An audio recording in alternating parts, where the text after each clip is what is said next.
Where are you? How do I share the link? Orientation. Okay. Tell me share. Okay. Understood. And to share this via WhatsApp.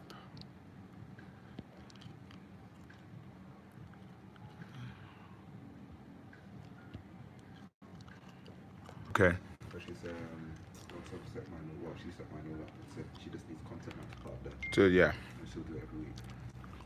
Her name's Roxanne. I'll introduce you after. Roxanne. You want this thing? Bun life thing, man. I don't like life. Okay. How are we doing outside? We're good. Hey. Hello. Passing on that. I didn't recognize your face. How are you doing? I'm fabulous. How are you? Fabulous. Yeah.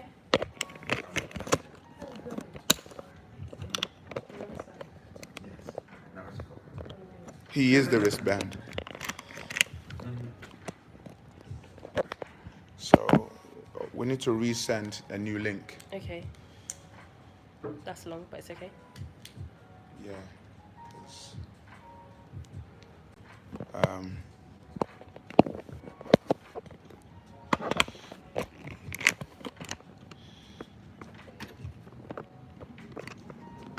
You might want to Okay, make it stand itself a little shorter.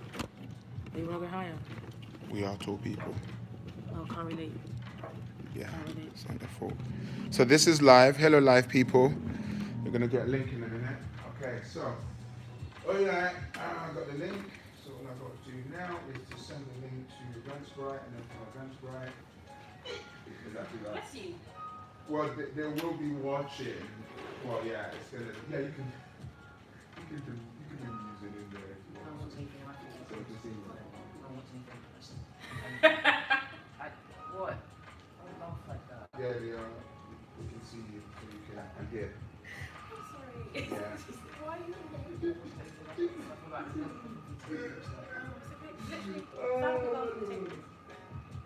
Wait. It's very good with me. Let's rub it. Okay, right. I have no idea what that's what it was. I am moving you, by the way, from being rubber. I'm moving you from being rubber to music. Shall I make a space here? Yes. Thank you. So basically, anytime they're not talking, so teachers will set a task, or they're told to talk or whistle, while they're doing registration, job press. It's all about the transitions. So it's supposed to be one another, but apparently sometimes they train as well. I don't have time. What? I think, okay, so we know usually say, Keywords are, say keywords, you said that's the potentially, but talk to that. so it's me.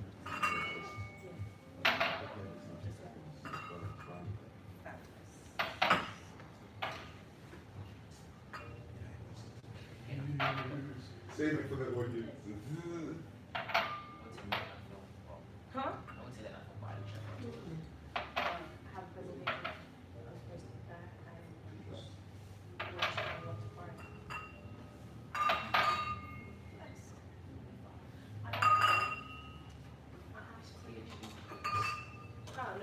What might be good is, yeah, if you can mingle with master's kids in Yeah. Still genius. Amen. yeah, 2020. So wait, I'm finding problems with their problems, but Yes, yeah, I know. do you still need the flip chart? No, we're good without the flip chart. Okay. Yeah, thank you so much.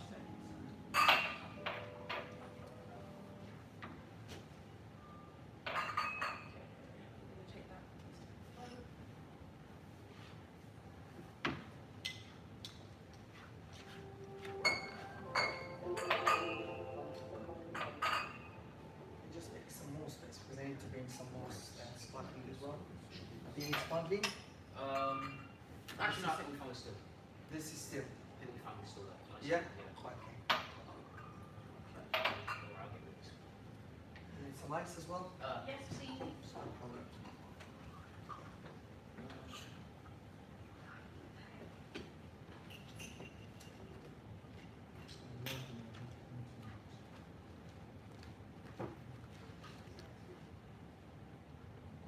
Is it live now? As in it's on? Yeah. As in you're on Instagram.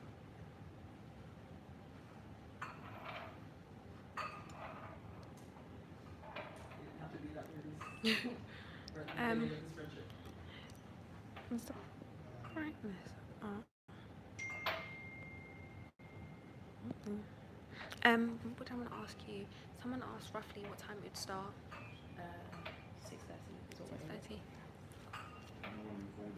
Don't tell them. Huh? As in, actually don't tell them. I'll just say that pretty soon. anyone informed that we'll be starting in 5 minutes, so they know what's actually happening. So good idea.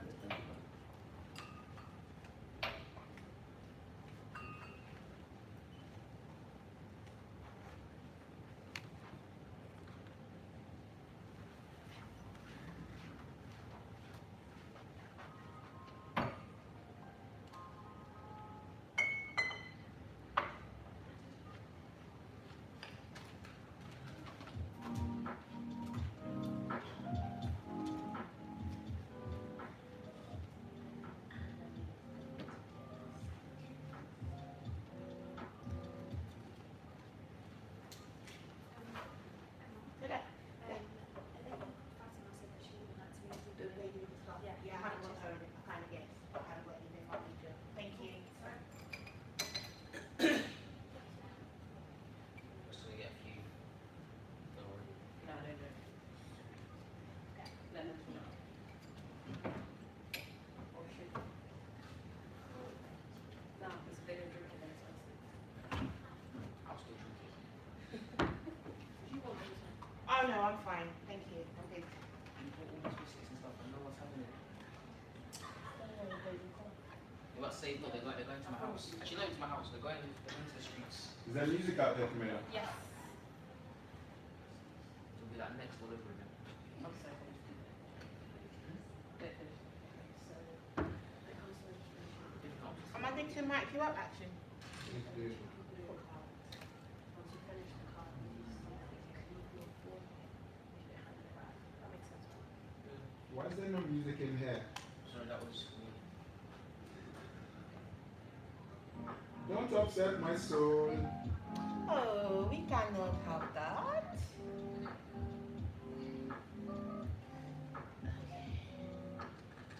If all else fails, drop everything to Facebook. It's her phone. It's Snapchat, what's that called?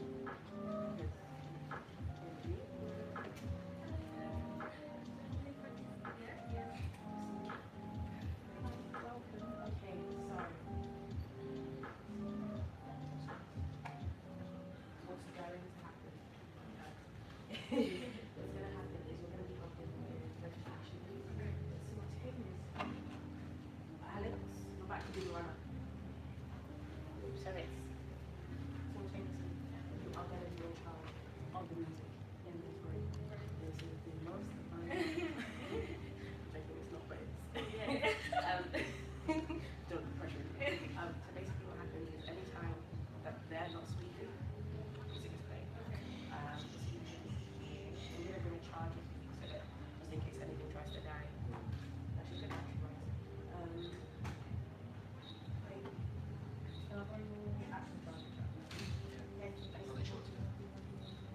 Wait, were you about to charge your phone? You sure? Yeah. So yeah, it's just press on there. I'm going to get the password for you. That's it. Chill, there's a chill. Yeah. I look more stressed around. How's everything else going? Hi, the biggest thing. Hold on, so I'm not trying to get great evening. Who bought a suit? Who bought a suit? Who bought it for next?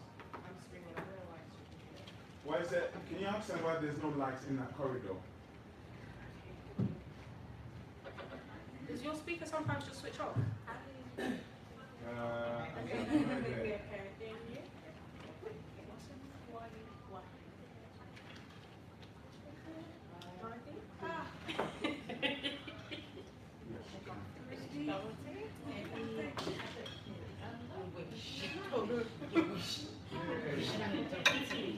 can't jump to the right.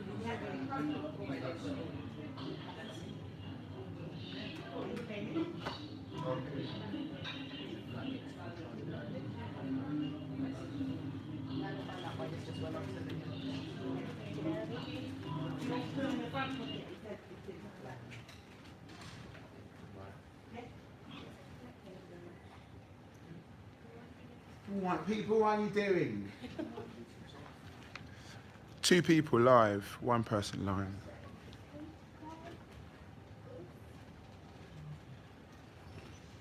Is anyone sitting in this chair recording here?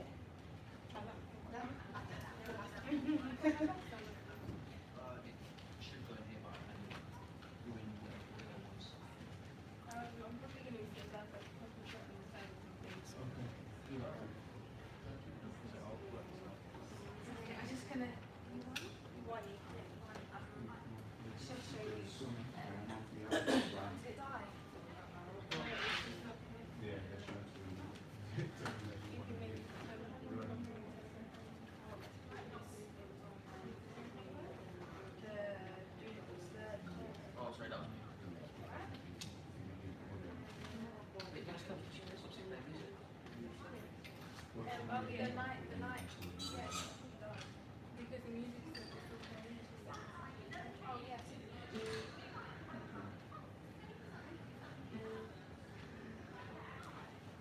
The volume on your thing.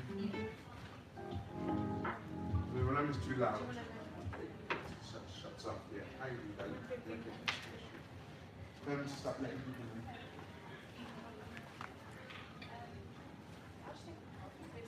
Actually, can you just tell me a bit? Test 1 2 1 2 1 2. Yeah. Okay. Yeah. Something's as well.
It's just to make sure that it's pop. Yeah, it's just going and it maintains that way.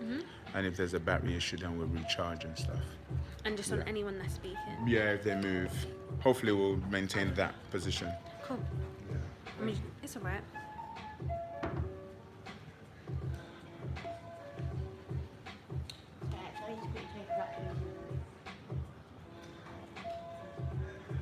Hello. Hi. How are you Good doing? evening. Fine, thank you. Welcome. Have you travelled far? No, not too far. Hackney. Hackney. Yeah, Just around the corner. around the corner.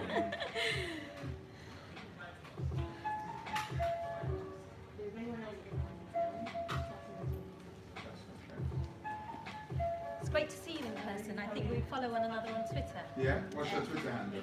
Ms. Lombardo. Okay. Not very active, but I do watch you. Are you one of those passive I'm one of those followers? observers, yeah. You learn a lot, observing. But just being Do you want me to passive, get rid of that for you? Yeah.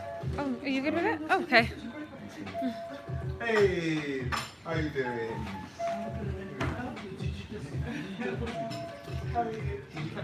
No, sorry. That was caught on camera. That wasn't Huh? I said that wasn't That wasn't caught on camera. Oh, well, everything gets caught on camera. You know. We're not Yeah, excellent. Is that everybody in the foyer? Welcome. I feel like I'm in someone's way. Those who do hugs. If you don't do hugs, I'm a hugger. If you do high fives, and do you do hugs? I do both. You do both. I'm showing someone. If you do high fives and spuds and yeah, you know, fam, you know, that's some good.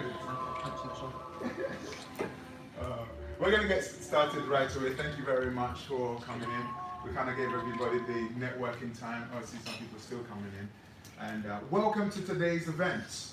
And how many of you heard about this event via Twitter? Facebook? Eventbrite? Okay, what, direct from Eventbrite? I found it by accident. You found it by accident? Wow. Okay.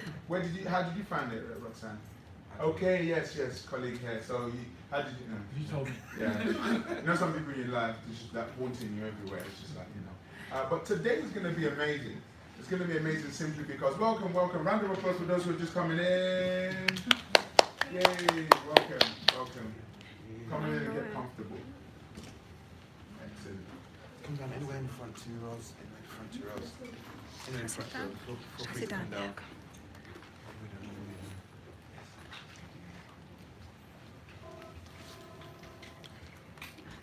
Welcome everyone.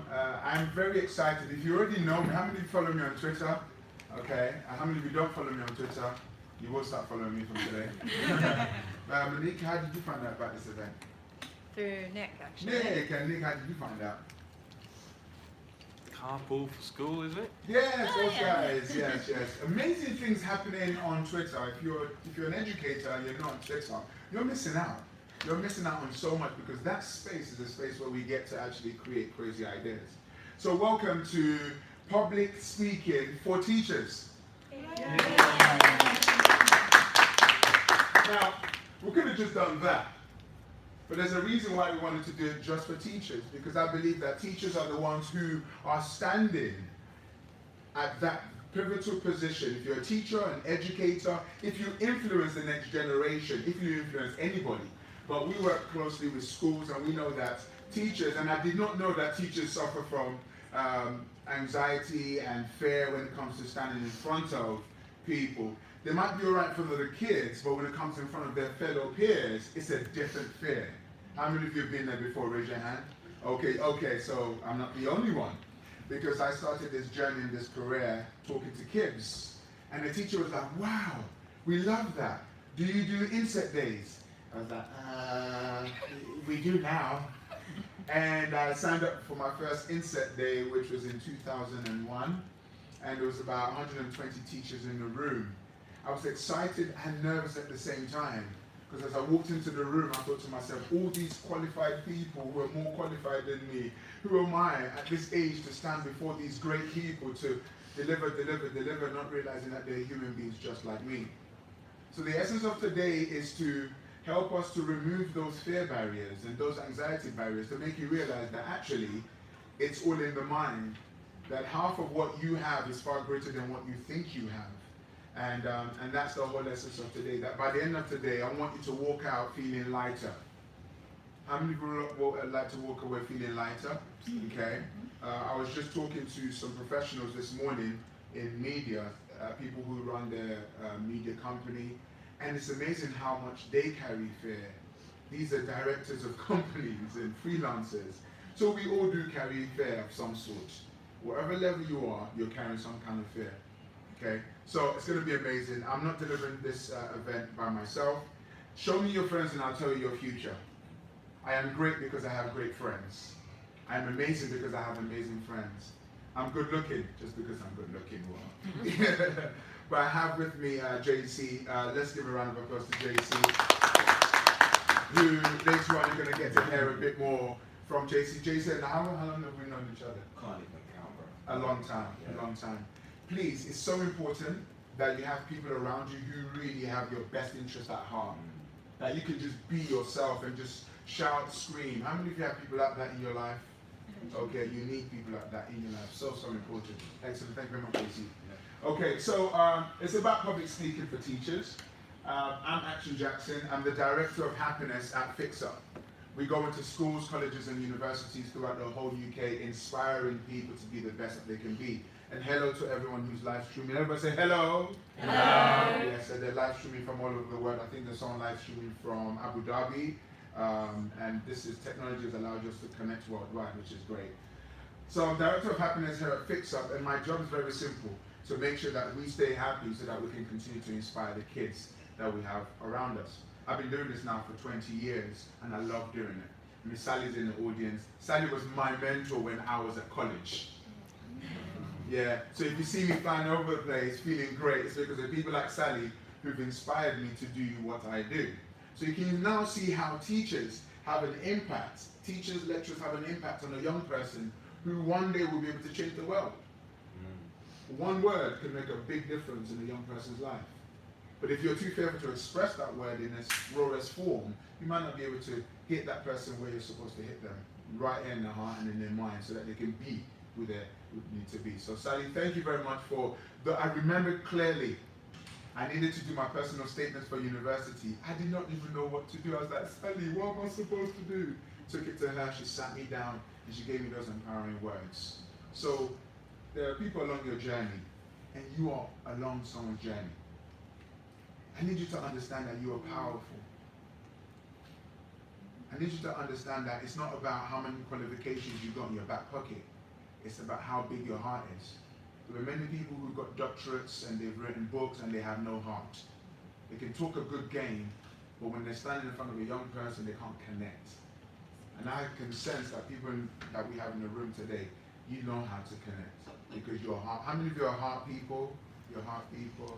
How many of you are head people? You're head. How many of you are heart and head? We need both. We need both. So that's a bit about myself. I'm going to introduce you to JC. He's going to tell you a bit about himself. And we're going to get, listen, I hope you're ready. Are you ready? Yep. Yes. Because I'm going to make you feel uncomfortable. Because everything you need in life is outside your comfort zone. Today's not theory, it's practice. Okay? So, JC's going to come introduce himself, a bit about himself, and we're going to get straight into it. Round of applause for JC, please. Okay, so I remember I went to a school about a year ago, and I usually share a story whenever I stand before students. And it's weird because going into a school as an outsider, you don't really know them individually. I mean, the staff members do, the support staff do, but we're just coming in almost like, triage, almost like, as an outside body, almost like supply staff. And I gave everything in that session. It was a group of young children, I think it was a primary school actually, yeah. And after the session was done, they all clapped, they had lots of energy, they were bouncing off of the wall, and I'm like, I'm bouncing with them. And there were two of them that walked us back to the staff room where we stayed for the day, myself and my colleague. I was at the door, and this little girl called me over, and I came in close. And she was like, thank you. I said, you're welcome, honey. I looked at the teacher's face, they were like, huh? What? She's a mute. She doesn't speak. She spoke to me. For me, I didn't know she was a mute. Apparently she was a selected mute. I didn't know that she was a selected mute. I didn't know that she never spoke to anyone, but she spoke to me. So now the whole atmosphere was different. They went around the whole school telling everyone, this little girl spoke, she spoke. And they're like, no, she never. And for me, I didn't understand the gravity of what that meant for her personal development. And also what it meant for the teachers, because now they all surrounded me in the staff room. They said, what did you do? What did you say? What kind of formula do you have? I was like, I was just myself. I just told my story. He's like, well, tell us this story, this magical story of yours. We want to hear it. And there's nothing too special. Well, it's actually a great story. I might tell you another time. But the essence of the story was just sharing a bit of who I am. Who I am is I'm a young guy who grew up in South London, Brixton. I went to school with a single parent family, me and my mum's, and she wanted me to be the best that I can be, but I wanted to dance instead and be a little bad boy. I remember there was a particular day where I recognized that education was very important, fundamental to life, and it took me a long time to understand that, connect it with trajectory and hope and career. And I went into university, I started my own company when I was quite young also, and I done all of it because I understood my why, which was for my mother. And I shared that in a very short period of time to these young people, and they connected with me. I remember talking to Jackson in a room the other day, and he was saying to me, do you know how many teachers wish they could do what we do? And I'm like, but they do it all the time. I said, no, but they have fear and anxiety about delivering. I was even talking to some of you today, said that they have fear and anxiety about delivering in an assembly or on an inset day to other teachers. Let me just do it by show of hands. How many of you ever feel fear of public speaking or when you're speaking to a large crowd? Okay, that's like everybody. Okay, cool. And I'm like, but all they have to do is share themselves. What is the issue with that? He says, well, not everybody knows how. So I was like, well, we need to fix that. Hence the day today. So, I've been a public speaker for about almost 20 years. Jeez. I started in sales, didn't really enjoy it too much, even though I made money. Went into more prison work, as in talking to prisoners, people who are addicts, people who are suffering from depression or not in jobs. And then I started to work with Jackson for the last 5 years. I've been in Fix Up, 5, 6 years? Yeah, for 5, 6 years been in Fix Up. And it's been a fantastic journey. It's been a different audience, a different remit.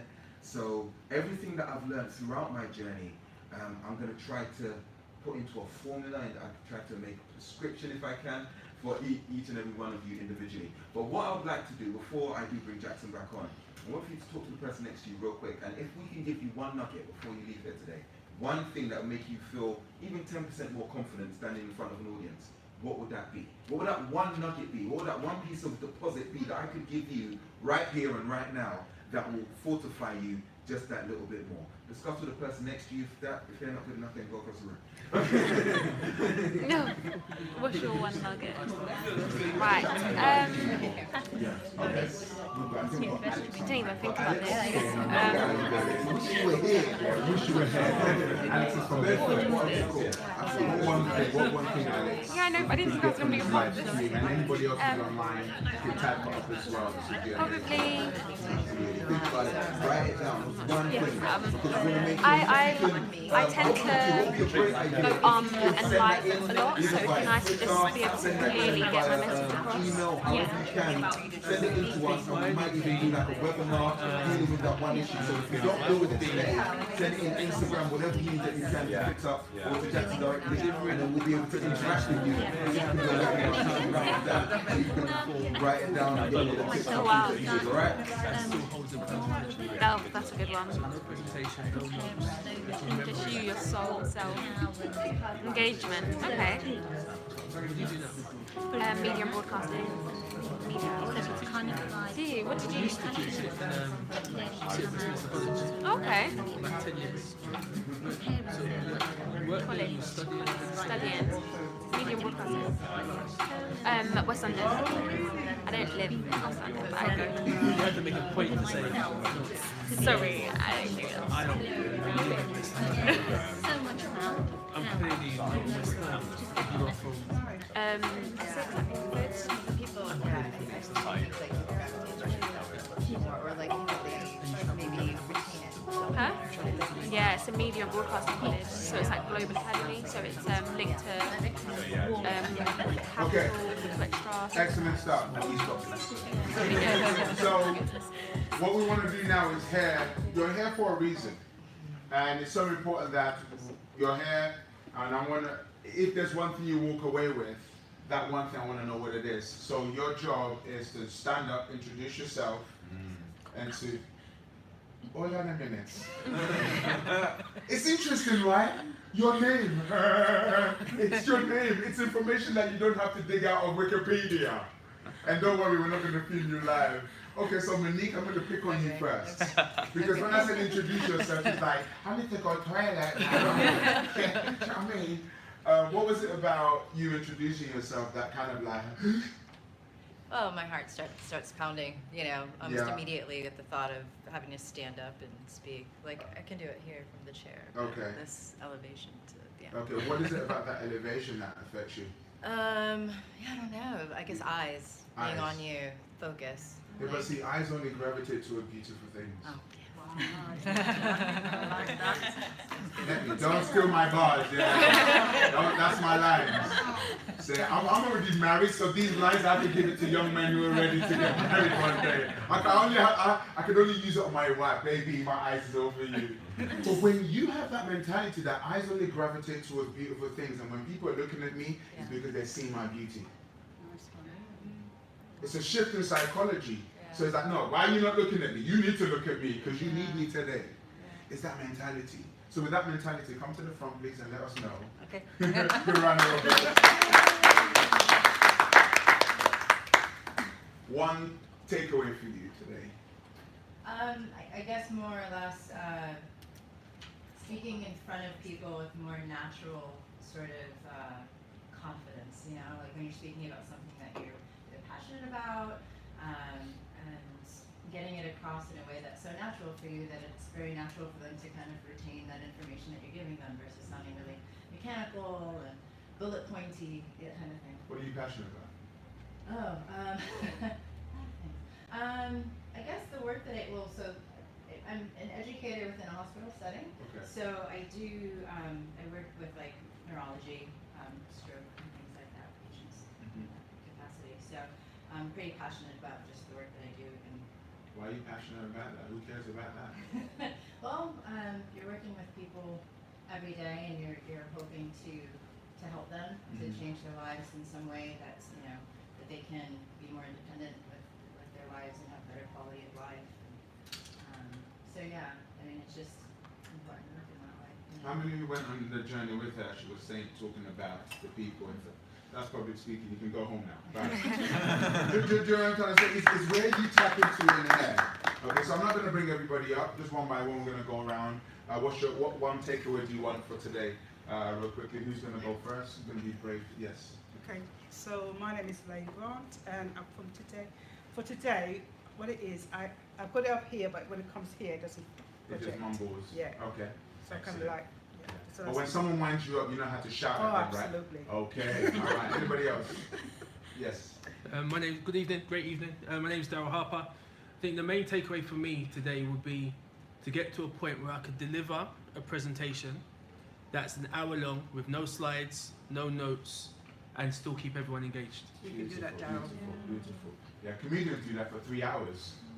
Okay, I want to do 3 hours and 30 minutes, 3.5 hours, but I've got one more. Yeah, excellent. Anybody else? Yes.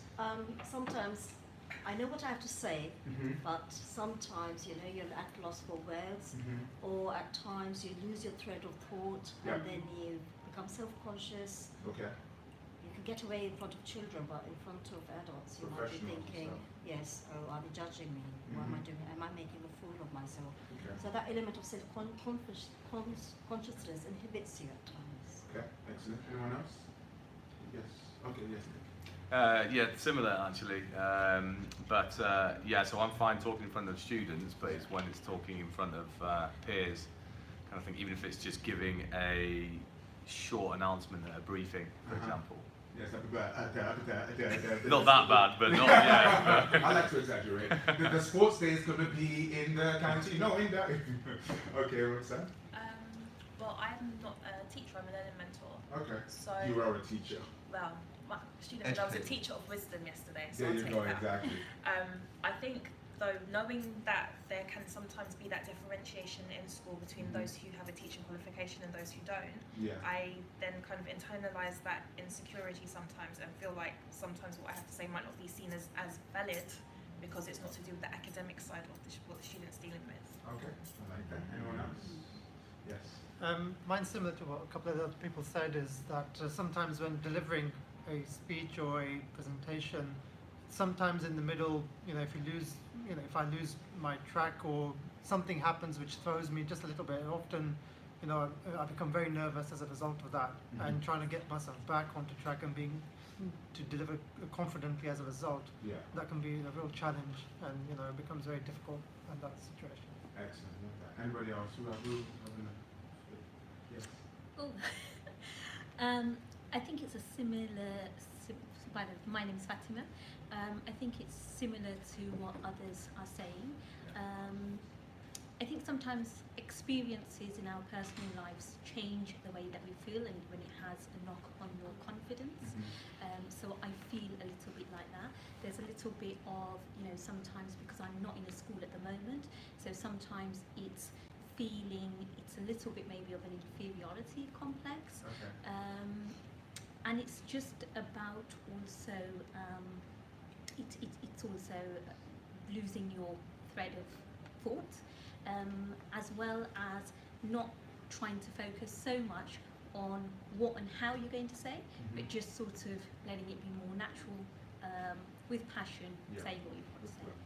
Excellent. I think we've covered everybody there. Excellent. So it's good to get that so we know what we're going to be targeting. Okay. There's a powerful story, and this is the context for today. And I think this story pretty much for me sums up what we do as educators. And when I say educators, whether you're in a classroom or you are educating somebody else, you know, this story sums up what I believe that we should really have our focus on. Okay, so we can switch off the lights. Get the story going.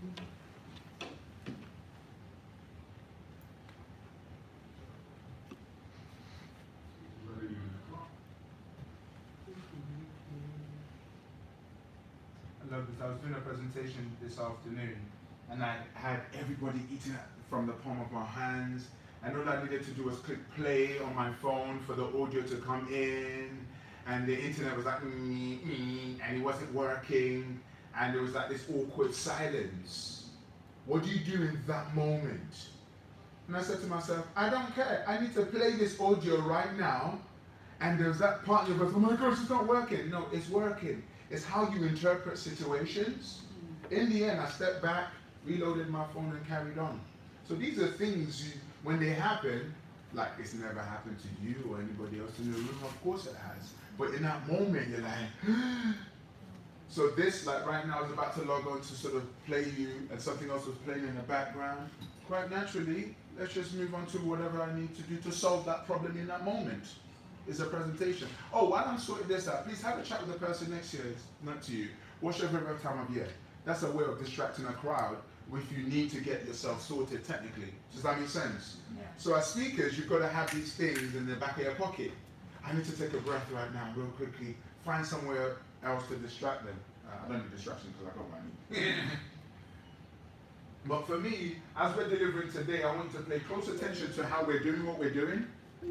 Because all of this is stuff that we do quite naturally.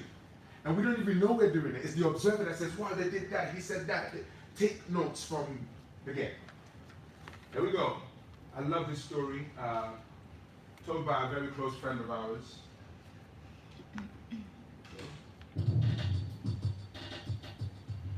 A boy was watching his grandmother write a letter. At one point he asked, are you writing a story about what we've done? Is it a story about me? His grandmother stopped writing her letter and said to her grandson, I am writing about you actually, but more important than the words is the pencil I'm using.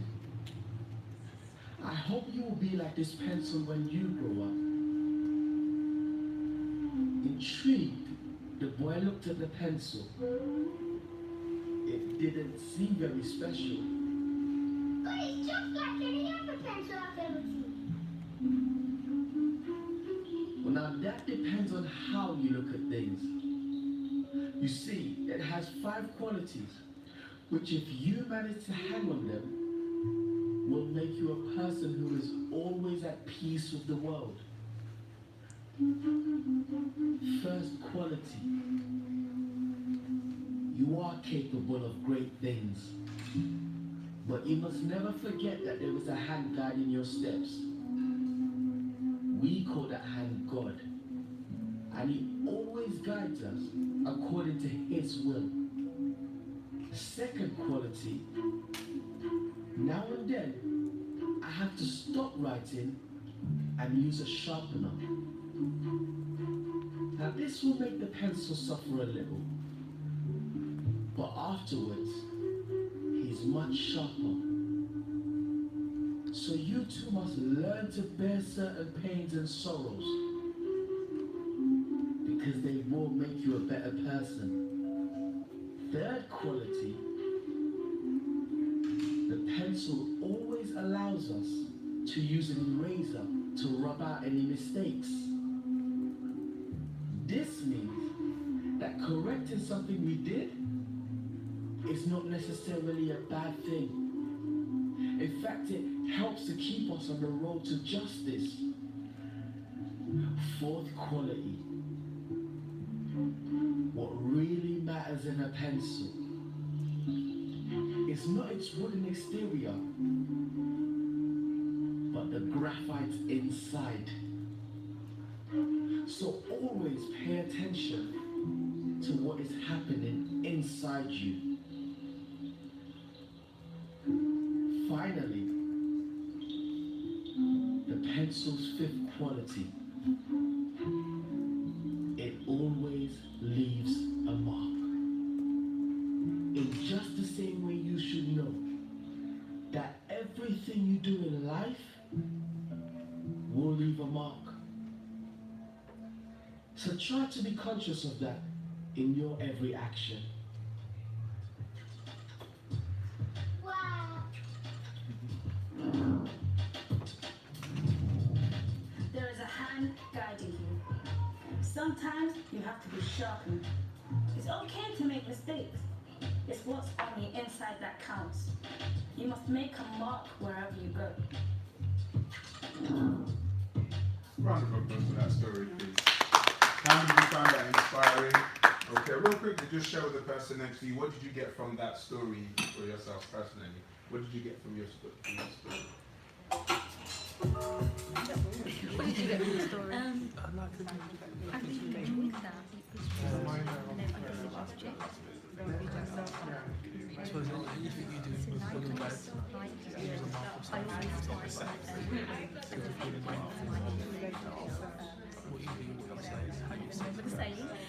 But I just find that But the mark and the impact that impacts on somebody else.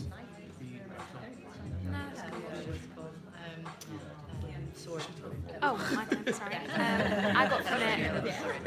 Thanks. What did I get from it? I got from it the sometimes you have to bear pains and sorrows so you can be sharpened like that. Because it just like highlights the fact that not everything will go smoothly, not everything will. Sometimes you need to have a break and an opportunity to get your mind sharpened and refresh and things like that. And I just felt like it was quite honest.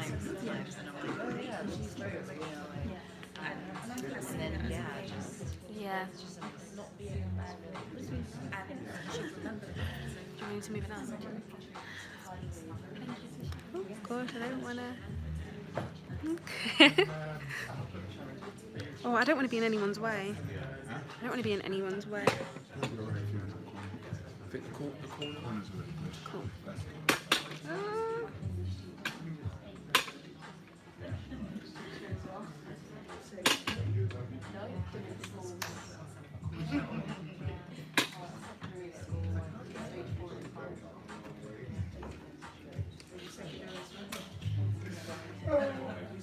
Okay, right, let's bring it back in.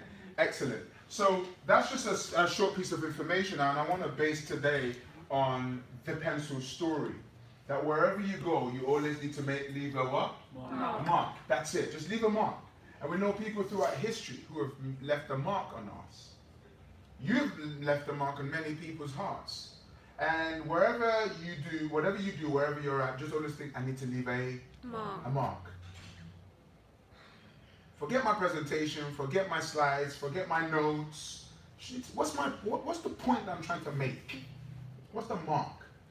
And I want you to understand that, number one, you need to make a mark. Number 2, you deserve to make a mark. Because sometimes you want to make a mark, but you don't feel like you deserve to make a mark. Does that make sense? You've got all this information, all this stuff, but it's like, am I qualified enough? Am I, those barriers is what we're going to deal with in a moment. So before we do that, you're going to create yourself a short pitch. So what we've been doing since the minute we started was slowly building you up. Listen, we've got some hidden tricks for you guys today. Like, you're just sitting there thinking, yeah, I'm here to listen. No, you're not here to listen. You're here to do. So earlier on, JC was like, oh, what do you want to get, what you want out of this talk? You kind of covered that. I hope you know your name and your role. And the third one, why are you here? Okay? Why are you here? What brought you here? And what do you want to get out of it? So JC, you're going to sort of kind of demonstrate for us as a good model. I want to give them a quick way to write this down. Write this down real quick. Write these 3 things down. So you're gonna introduce these 3 or 4 elements. I want you to write down A, B, C, D. The first thing, when you say your name, you want your name to grab attention. Hey, my name is Jay. I've come in from Fix Up Seminars. I say it loud on purpose. You don't have to say it loud. Yeah, I can say it gently. Hey, my name is Jay. Same impact. That sounds very sexy. I know. Like a radio station DJ. I was aiming it. So now you've got people's attention with your name. The next thing is benefits. Whenever you do a speech, the next thing is always benefits. So let's talk about what is unique about you. For this example, we're going to do what's one thing that's unique about you. Hey, my name is Jay. I love to dance. Yes, now you want, oh really? What kind of dance do you do? You can ask me after. But you can associate that with me. So hi, my name is Jay. I love to dance. I love to speak. I love to do whatever. What's one great thing about you? What's one great thing about you? Write it in there. Just let us know. What's one really good thing about you? C, what's your credibility? What do you do? Hey, my name is Jay. I love to dance, but I've actually been a professional public speaker for the last 20 years, working in hundreds of schools up and down the country, speaking to thousands of students. My credibility, real short and sweet.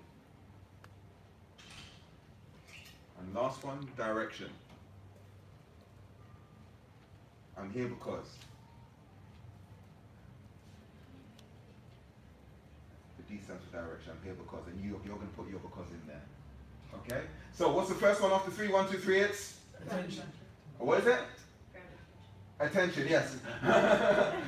The second one, B stands for? Benefits. Great, we're all on the same page now. C stands for? Credibility. Okay, and D stands for? Direction. Okay, cool.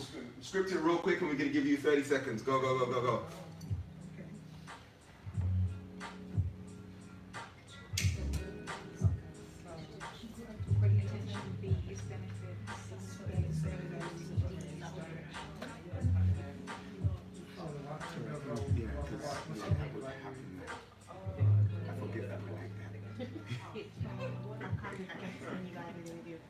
So be as creative as you can. I know you can say, your name was Sally. You can say, I am, Silly Sally, or I'm Sexy Sally, or whatever type of Sally you want to be. You can associate something, whatever you want. You can be as creative as you can in terms of grabbing that attention.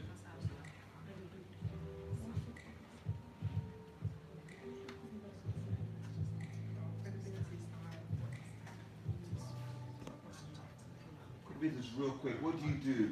How do you impact people in your work? What's the best thing about you in your job? You're just not a normal teacher. You're a phenomenal teacher. You're a phenomenal educator. You're changing minds, changing lives. Every day I have the great opportunity to change lives. Also, simplicity is key as well. Yeah. Because what tends to happen with great people like yourselves, you tend to overthink things, and then you overload the audience. Yes. Yeah. Keep things very simple, and it's called the curse of the expert. People who are actually insecure about themselves seek to try and learn as much as they can, and they don't realize that they've learned so much that it actually can be overwhelming. Because what we try to do, we try to use knowledge to compensate for our insecurities. I do that all the time. I'll go to really expensive courses with the hope that it will give me something else to make me move to the next level. not realize that I didn't need to go to that course, I just needed to be more of myself. Correct. You know, my family laugh at me, what, you're going on another course? Well, up to the last one you went to, it's like a drug now. But sometimes you just need to just take, like this morning, the woman said to me, oh, you know, can you sort of like let us know what else we need to go and watch or do? I said, don't go and watch me or watch anyone, watch yourself. Because that's what the answer is. So the ABC model is what you're now going to put into practice now. So you're going to get up and show the person next to you your ABC model, ABCD model, okay? So some of you are already overthinking it right now. I can smell it in the room. It's like, I've got to get it right, I've got to get it right, because if I don't get it right, it's like, it's just basic stuff, okay? So share with the person next to you, and then we're going to, yeah, just do that first of all. All right, everybody up? Let's go.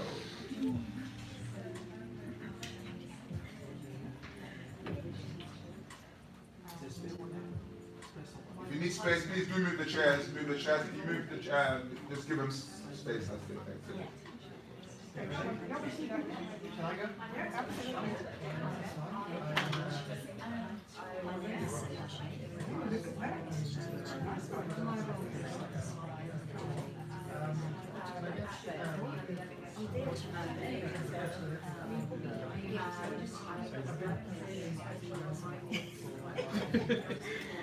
I'm here to if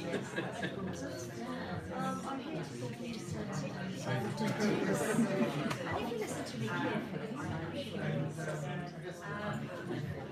So, my name is Darren Harper. My background as a teacher, I used to teach between I was teaching at age 18 with no qualifications whatsoever. I would have had the best results in teaching. Fast forward 10 years after that, I went into financial education, which I now teach young people in schools. I speak at events, churches, and my goal is to inspire people to make a change. And what I want to do really, for me, is to continue. So if you ever think that you've arrived at something, your journey is I just made it up. What do you mean by I think if you talk about stuff, you just say, so if you ever think you know I think it's about continuously developing. Yeah.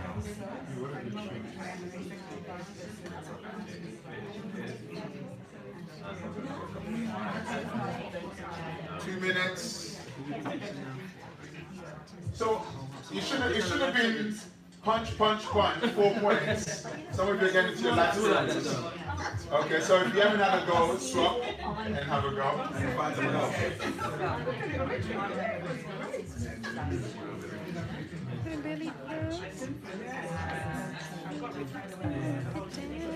If you've both done it, you can find someone else.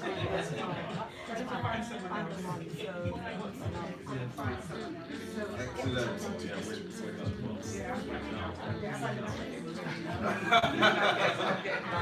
Now you're putting yourself dedicated. You've got to preach.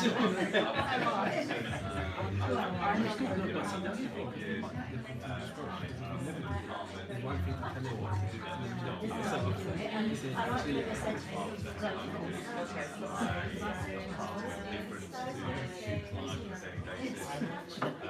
it felt close. It felt close. Experience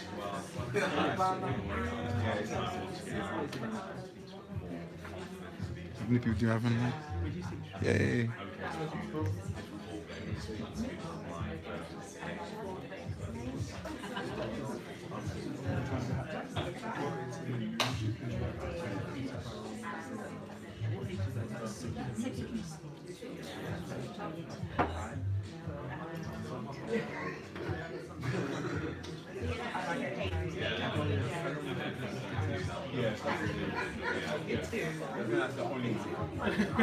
See that half and puffing.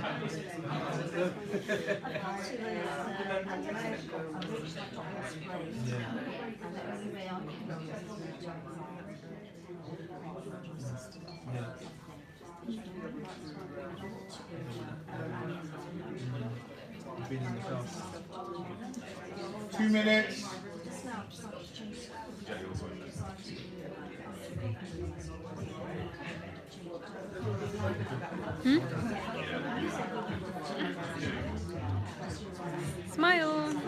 teacher means, I do. Yeah,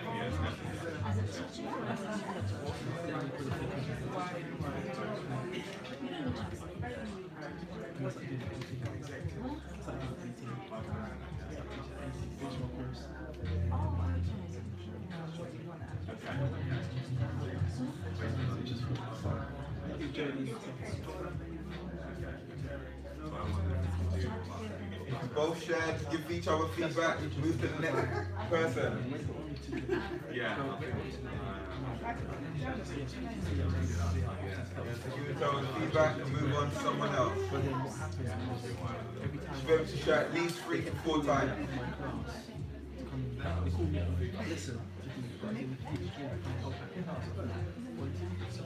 Yeah. Oh yeah. Very fun. Do your thing.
Okay, let's take a seat, let's take a seat.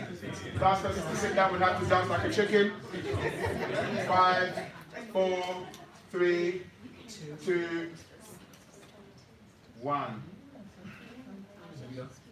Hi, how you doing? No, come over here. Yes. You caught me, haven't you? Yes, I caught you. Can I borrow that for a second? Thank you. Well, what do you want to know? Your ABCD. My ABCD is, as I was talking to you, and I was saying that yes, you are a teacher, and being a teacher means that you need to tap into, connect with the students that are in front of you, and also as a speaker, you need to connect with your audience. You need to be clear, you need to speak about your passions, and my passion as a teacher is to impart my love of learning to the students, and I need to tell them why is it beneficial for them and what they're going to get out of me and why I'm important to them. So that's it. Cool. Did she do the A? No, don't clap for her. Yeah. You're too quick to clap. I've done it. Yeah. ABCD. So let's judge. Did she do the A? Did she grab your attention? Ooh, the judges are tough judges. So let's go through the ABC. What's the A? Attention. B. Benefit. C. Credibility. And D. Direction. She did the A and B, but she didn't do C and D. It's like, who are you? Where are you taking us? Get off my stage. Because people are ticking those boxes mentally. Hi, my name is Action Jackson. I'm a lover of cheesecake and dancing. You know, I've done 10 marathons in the last 10 years. And then the C, what's the C? Credibility. I've been doing this for 25 years. I've done a TED Talk. I'm a best-selling author. My mom thinks I'm good looking. You know, so put humor in there and credibility. Today, I want to help you be the best speaker that you can be. So all of a sudden, there's that. So let's help you with the C and D. What's your credibility? First name. Oh, my name is. She didn't even tell us her name. Sorry. 0 on that one. Yeah. Sometimes you assume people know who you are. Yeah. So Saida Sheikh. My name is Saida Sheikh. I teach in a secondary school. I teach all key stages from key stage 3 up to key stage 5. I'm an English teacher. I love preparing students for public speaking. I've got a colleague who knows this, who's sitting here in the audience. And I know someone who's come to our school and spoken to our year 10s here. So it's all about communication, and communication is the key. So what my Carpet looks nice, doesn't it? The carpet looks lovely. It's all grey here, so. And yes, my job, as I said, is to inspire students to be creative, to be good speakers, to be good writers, and my job as a teacher is to get the best out of my students and to build their confidence. I've done all the boxes. That's good. One second. So what I sense with her is there's so much here, so much. But then whenever she's talking to an audience, she's in her head. It's like you're looking for what to wear next. So while you're out here and in here, out here and in here, it's hard for the audience to stay with you. So how many of you notice every now and then she kind of wandered off in her thoughts and then came back out as well. So what you want to be mindful of is, okay, let me do my wandering in my preparation stage. So once I get on stage, I shut the room and I'm here to be in this room to give you what you need. Do you want me to make a speech then? No. You don't need to do a speech. You're a woman of substance already. This is the thing. It's beautiful because what we're saying is that you have so much to give. We're saying if you give less, you actually give more. If you give less, you give more. So because you are so wealthy with knowledge and experience, you give your name. Tell me something about you that's wonderful. Tell me why you're credible, which you did, and what the direction is. That's it. But everything else you do is wonderful. It is great. But you're trying to squeeze all of that into one little segment. Yeah, I need to sift what I need to say. There you go, sift. Round of applause for that. Nick, you're next. Yeah, let's give Nick another round of applause. Okay, hi everyone. My name is Nick. I live in London. I've lived in London for 12 years. I've been a teacher for 12 years. I've been a teacher of modern foreign languages for 12 years. I've been head of department for 4 years. I speak a few languages. I am proud to make a difference to students' lives on a daily basis. And I'm here because I want to get better at speaking in front of colleagues. And I do have a lovely colleague over there as well. Round of applause for that, yeah? So, love that. Boom, boom. How many of that? Ooh, you got something from that. Now, he said, I speak a few languages. I would have loved to hear what those languages were and actually say hello in those languages. Because people often admire people who have done something that they've never done. How many languages do you speak? 4. Shut up. Seriously? I'm jealous. Still struggling with English. What are the languages? French, Spanish, Italian, German, yeah, a bit of Portuguese as well. Excellent stuff. So you see that there, he's mastering the ABC. Now, even when you're doing briefing, think about your credibility before you do briefing. You're not going to share your credibility in briefing because they already know it, but you need to remember your credibility. You need to know who you are before you do anything in that moment in time. Because oftentimes we forget how great we are, and that's what affects our confidence when we're delivering something so simple in staff briefing. Anything, JC? I think you covered it. Yeah? Excellent stuff. Round of applause for Nick, please. That was the best one out of all the ones that I did, by the way. What was the best one? Okay. Why do you think it was the best one? Probably a bit of practice. That's a bit of feedback as well. Yeah, exactly. But I think for you, Nick, is selling. And we're going to do an exercise right now to kind of help you. I call it the victory log.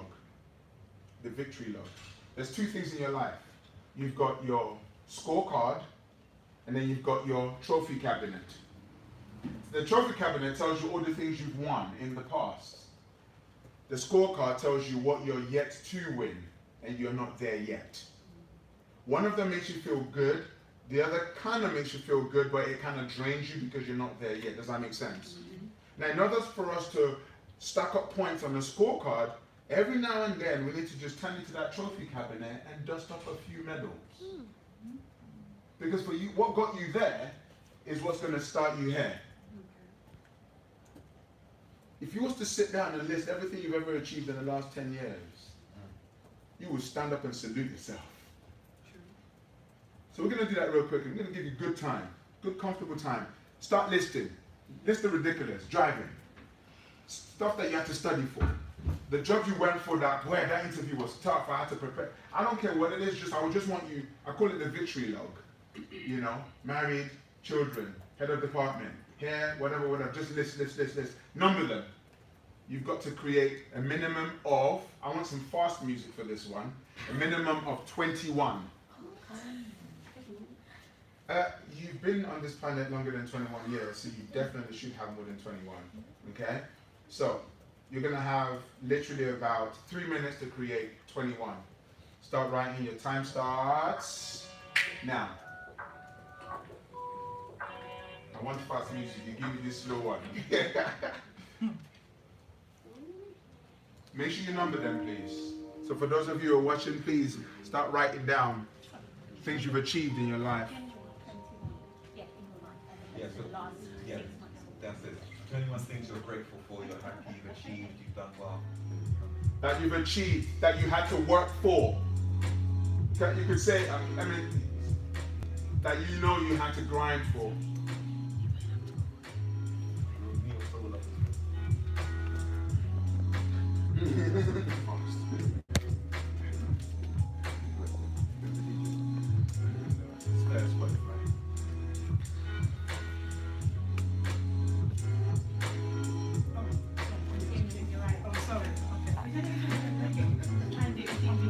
I'm surprised you can understand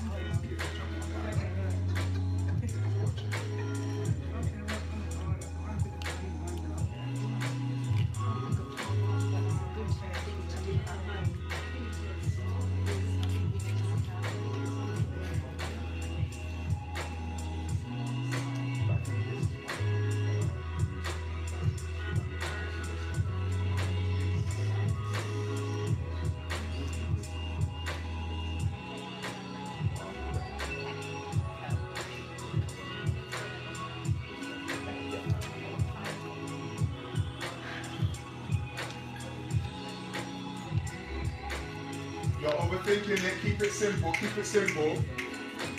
How long have you been teaching? Are you married? Are you a sister or a brother? That's an achievement. Do people depend on you along your journey?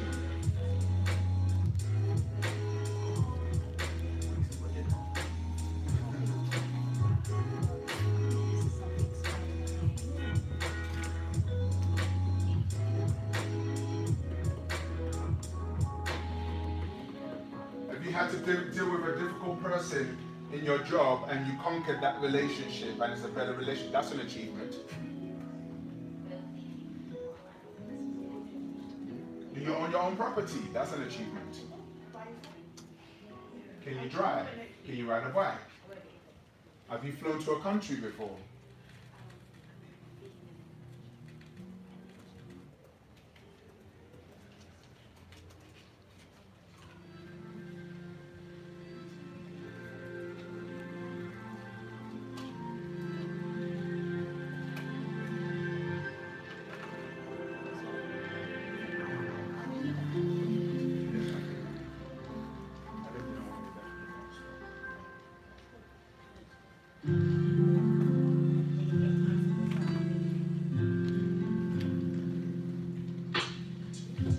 Who's on 10? Raise your hand if you're on 10.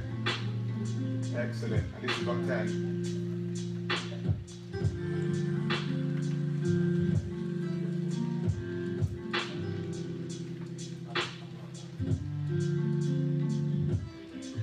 Give you another minute.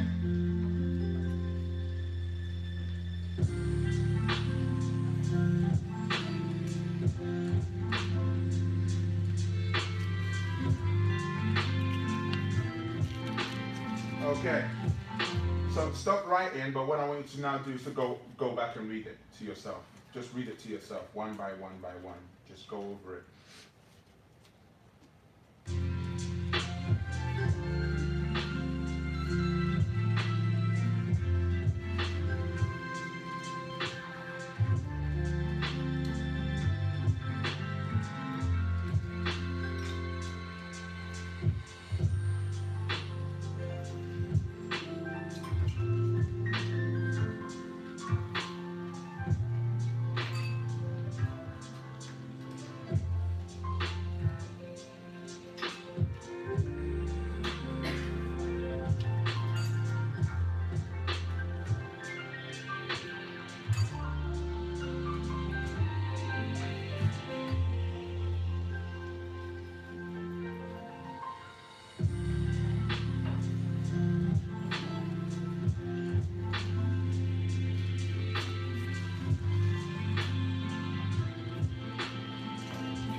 1 minute.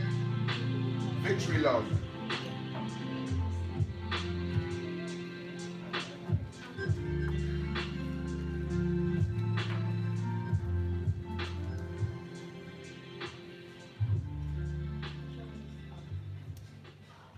Okay. Question. As you were writing your victory log, how did you feel? Good. Great. I've underachieved. That's how he's interpreted it. I'm yet to find out whether or not he's telling the truth. Yeah, in comparison to the dead, you're doing very good. How do you feel now? Yeah, great. Feel great. As in, like, did you realize that you had that much? Yeah, no. You didn't. So you were sitting on a pot of gold. Do you see that? I mean, he's got a smile on his face right now. It's like, what? I can go, like, chill now. It's like, yes. How do you feel, me? Okay. Mm. Why? Okay. Okay, yeah. I'm like, come on. Mm. And maybe I'm not identifying some more things. And like, from what I wrote down, I'm like, I know I had a lot more like good moments where I was like, yeah, but I just. Yeah, that's why it's so important to keep a journal as we go through life so that we can start documenting these things. There's something called the happy jar. When something great happens, write it and put it in a jar, and at the end of the year, read everything. 365 notes to read to yourself with a glass of wine, yay, or orange juice if you don't drink wine. Yeah, Roxanne? It's nice to kind of look back over things, because periodically I'll kind of take stock of things that have happened that have been good that you do forget Yeah. when life gets difficult. Mhm. So it's nice to reflect and be like, oh yeah, I remember that was really awesome, Yes. and that was really awesome, and that was really awesome. Exactly. How about yourself, Fatima? Yes, it's great to dust off some of the trophies, as you mentioned, Yeah. because you realise that that made a difference Mhm. to not only how you felt yourself, because Yeah. it's an achievement, Mhm. but you also at that time maybe made a difference to somebody else, sometimes in a larger capacity, sometimes in a smaller capacity, Yeah. but you did something that made a huge difference. You see that? So here's the thing. If we unpack each one, they can turn into 3 or 4. Because for you to achieve that one thing, you have to go through so many different steps. You know, so for me, I've written a book. Yay! The process is not just writing a book, the mental strain, the this and that, and all the rest of it. So there are certain things, the question is, don't just list them, unpack them. You've got to really unpack them, yes. I just think, you know, when I read my list, it gave me more confidence, but at the same time, like, made me more full of courage. Mhm. That, you know what, it's possible. If I can do all of these things, I can do anything. Give her a round of applause. No, we can all go home now. That's our aim today. That is I'll be honest with you. Public speaking is not your issue. It's the ability to discover your diamonds, the hidden gems. Next time you walk, I dare you, before you leave the house, prior to a talk or whatever, read the list to yourself and just finish it. I'm really proud of you. Now go and get some more. Now your identity is not attached to the lists, because sometimes, how many of you know that the lists, nothing gets added to the list for a long while, and it's okay. Sometimes some people compare their lists to other people's lists, or they compare the list, like you said. Who was it that said, okay, let's Usman, let's kind of break down your list. Why did you feel that it was? Do you feel like it's inadequate? I mean, I've always been set myself very high standards of what I want to achieve in life, and I've always felt that I've never really got there. Although, I mean, of course, I mean, I do have a, you know. Let's hear your list. Let's actually hear your list. Go ahead. Got my undergraduate degree. Mhm. Got my master's degree. Yep. Got a new job when I was really looking for one. Yep. Passed my driving. Yep. Got married. Yep. Stayed married. That's a big achievement. You said got married, stayed married. Two things there. Yes. Traveled extensively. That was something that I really wanted to do from a young age. I've helped others when needed to. I mean, I guess I could, you know, break those down even further, but I didn't really want to. At this Why point. didn't you want to? Maybe because I didn't really want to share with everyone all the different things I have done. That's cool. There's one thing that I did help someone with is built up their confidence of a colleague who was really struggling at work. So that I was quite happy with. I've volunteered abroad helping refugees. Yep. And I bought a house with house there. Look at that round of applause there. So very quickly, I just want to share something with you. Because what happens with many people when they're doing anything is you're always referencing something. But before I go on to the next slide, I want to share with the person next to you, what are the thoughts going through your mind and what are you learning, what are you getting? Because this is, it's common knowledge, but it's not common practice. What we're saying here. Okay, so share with the person next to you, what are you getting, what are you getting, what are you getting? We're going to take a quick break in a moment. Show the person next to you.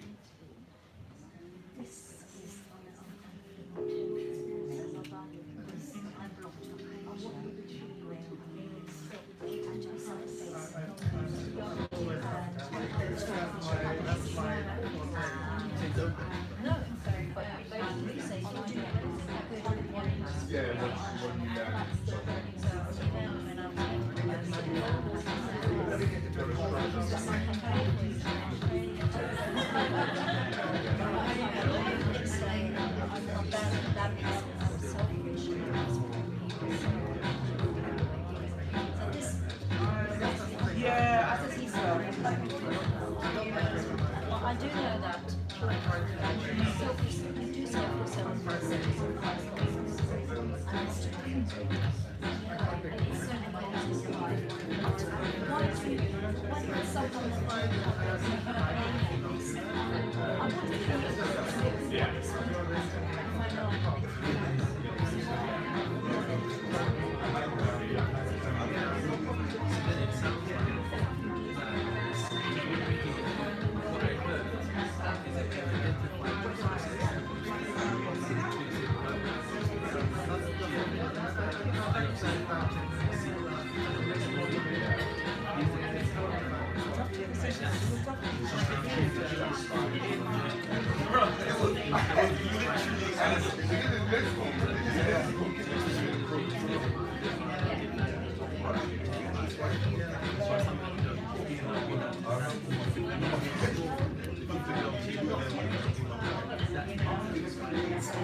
That was really nice.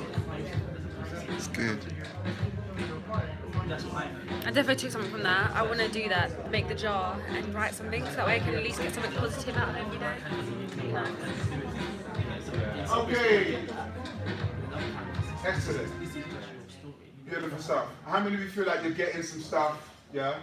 You're unpacking. That's literally, I don't believe it's more learning, it's more unlearning. Okay, we've got enough books, enough seminars. But why aren't we moving as fast as we were supposed to? I started my business in 1999 and /2000, and I would write letters to schools and say, hey, I would like to do a motivational talk in your school. And I would have to wait at least 4 weeks to get a reply. And I built my business from that time. Now there's more technology. You can tap into a CEO via LinkedIn just like that. But then there are entrepreneurs now who are like, oh, it's not working for me. Look at the vehicle you have. So I realized that it's not about the resources we have, it's about our resourcefulness. People aren't resourceful anymore because there are blockages. So what I want to do very quickly in this slide, we're going to take a quick break after this, is to kind of show you the belief barriers that stops you in anything. Life, marriage, business, speaking, being, making a decision, buying a house, starting a new business, writing a book, all of that stuff. Okay? So, are you ready to take notes? Yeah. All right. So I just sent the link to Twitter so they can join us live. So one person's watching us from Abu Dhabi. Hi Julie, how are you doing from Abu Dhabi? See you in September. We have got the privilege to actually go to Abu Dhabi in September to speak over there, you know, so it'll be amazing. If you want, who would like to come along? Yeah, cool. Yeah, bring your woman along here. Okay, belief barrier. In anything in life, this is how it works. You need to make an impact on your audience. So the I in impact is identity. Very important, knowing who you are. As Jay said earlier on, it's that thing of that ABCD, attention grabbing, your credibility. That's all part of the identity piece. Then there's your message. What is your message to the world? What are you trying to say to the world? That message is key. For those of you who teach certain subjects, or you have a certain subject you need to teach a particular audience, you need to know what your message is. And here's the thing with you guys as educators, I don't think you have an issue with your message. It's just being able to craft it well enough so that it hits properly, so you don't overload. Then we've got the product. What you all don't realize is this. You've all got a book in you. You've got a series of products that you can actually release. Do you know how many educators and teachers who release their content and get invited to come and speak and get paid on a weekend? So they do Monday through to Saturday, and on Friday, and on Saturday they go to conferences and they speak. Whenever we do our one-day boot camp workshop, what we tend to do is to bring, there was one young lady that we actually worked with who, it's amazing what she's doing now. But she started off with, I don't think I can do this. Now she's like, I'm going to Nigeria to do a speech. Or I'm working on my book. Cheeky girl, she's actually running a public speaking workshop in July. And when I stepped back, I was like, wow, if only she saw this at the beginning. And guess what? It's a gradual unpacking. And I feel so proud when I see that. And sometimes I look back, I'm like, is this you? You don't know what's inside of you. Then there's your audience. Understanding your audience.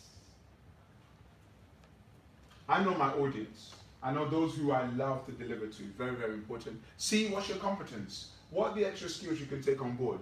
There was one time I was doing a speech. I decided to do magic trick for my speech. Why? It's part of my competence. I play the guitar. I add to it because it makes me different. I did a keynote speech at a teachers' conference a couple of days ago, and I dressed up as a flamingo. Is that the Cambridge one? Yeah, the Cambridge one. It was amazing. Competence. What's my competence? How to be crazy. Yeah? Sometimes it makes a big difference. And then technology. We're going to talk a bit about that later on. How can you leverage technology to help yourself in terms of whatever it is you're doing? Because technology plays an important part. So here's the main crux. The impact model. Identity. I'm not going to go too deep into the impact, but I'm going to just play on the identity piece. Because once you get this piece, the rest is easy. Okay? Turn to the person next to you and say, are you ready? Are you ready? High five them and say, are you ready? Are you ready? I didn't see the high five. I didn't see the high five. I didn't see the high five. Okay. So this is quite sad because it depends on how you use it. It starts with a belief. Your belief always affects your thoughts. If you believe you're a certain kind of person, that certain kind of person will have a certain kind of thought. And we gather our beliefs from our pasts, our present, and from our anxiety of the future. So we overload our mind. My name is Action Jackson. I'm the UK Ambassador for Happiness. My job is to spread happiness worldwide, 24/7. That's my belief, my thought. How can I share happiness? That's my constant thought. There's actually a voice that tells me, hey, have you made someone smile today? Because you're the ambassador of happiness. My question is, what's your belief? Because your belief then affects your thoughts then affect your state. How you feel at any moment in time starts from your belief. If you wake up feeling like, it's because of your belief is feeding your thoughts, and your thoughts are feeling your state. Now, here's what happens next. Your state then affects your decision. The decision you make that day to do certain things is affected by your belief. Look at that domino effect. Now, decisions are everything. How many of you have made a decision that you regretted? Raise your hand. Okay. It's because you were in a bad state. And you were in a bad state because you had a bad thought. And the reason why you got a bad thought is because you've got a bad belief system. So, decision. Now, decision then affects the actions you take. And we all know that the actions we take in life will always affect our results. If you want great results in life, take better actions.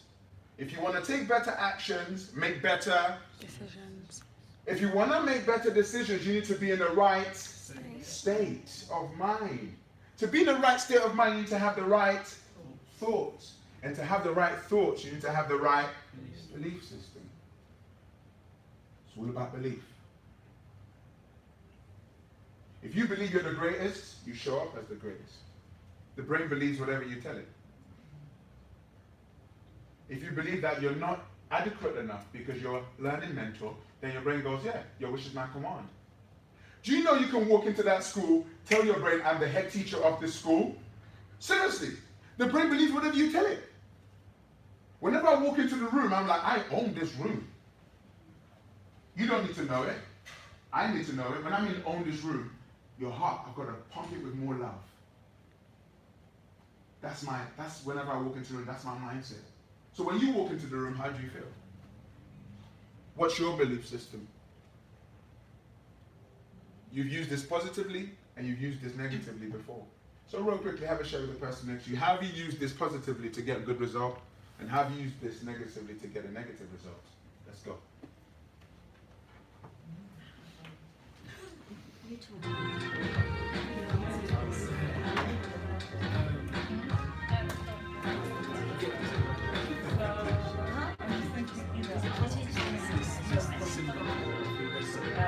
I'm very, very, very aware.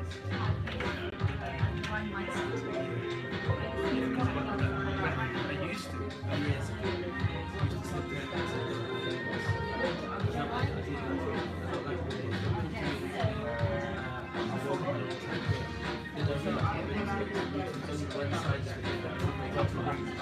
so that was just a state of my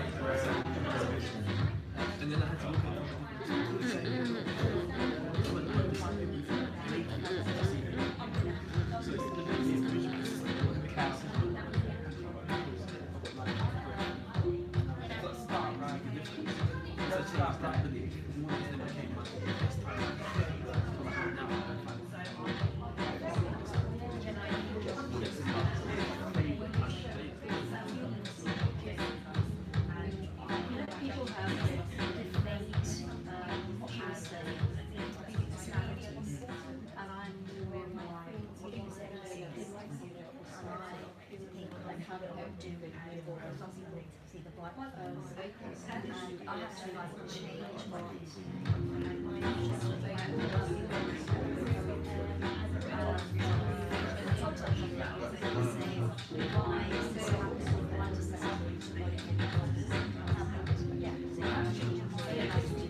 Okay, all right.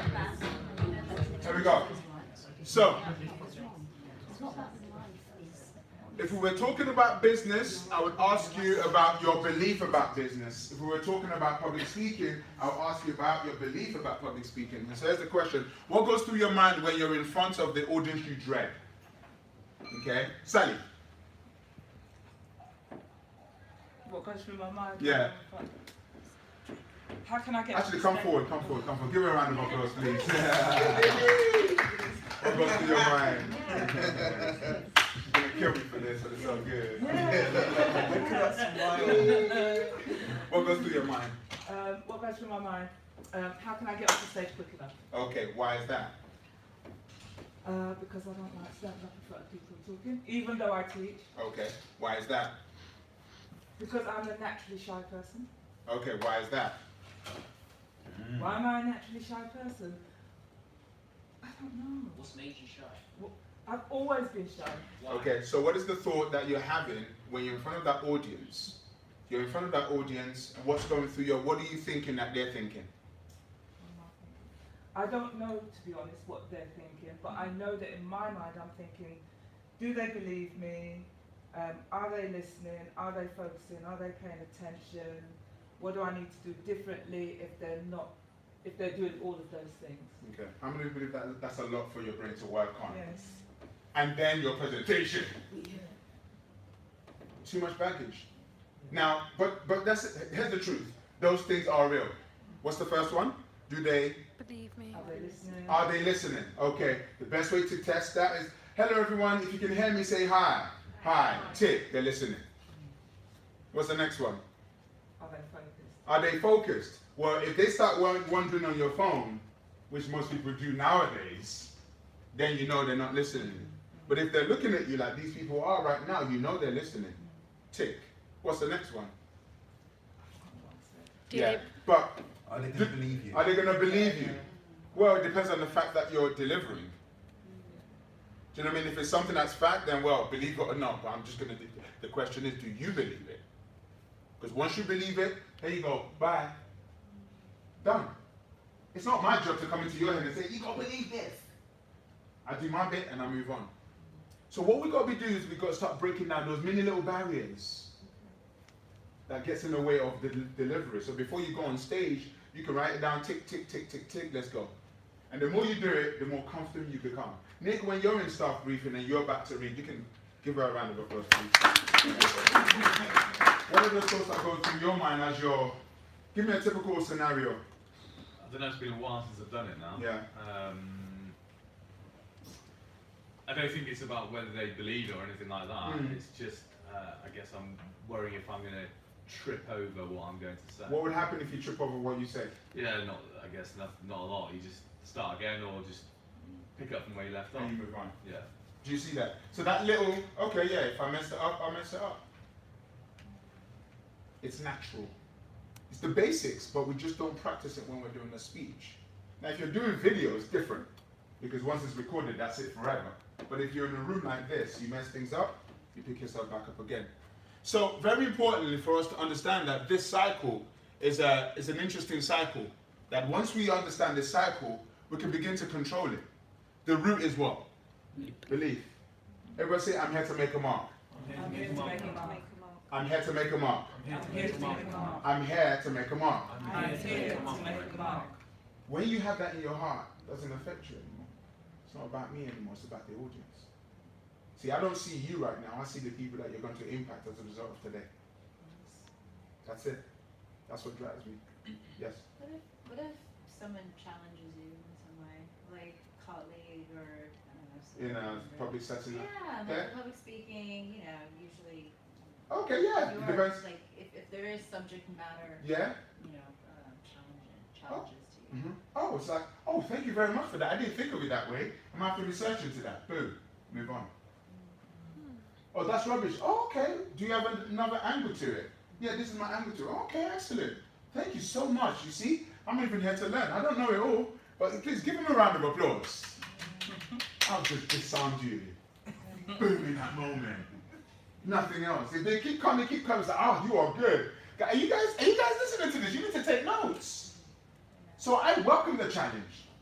Welcome it, because you can sincerely learn from it. That's why I don't want an audience to say yes to everything I say. I want people to actually challenge me.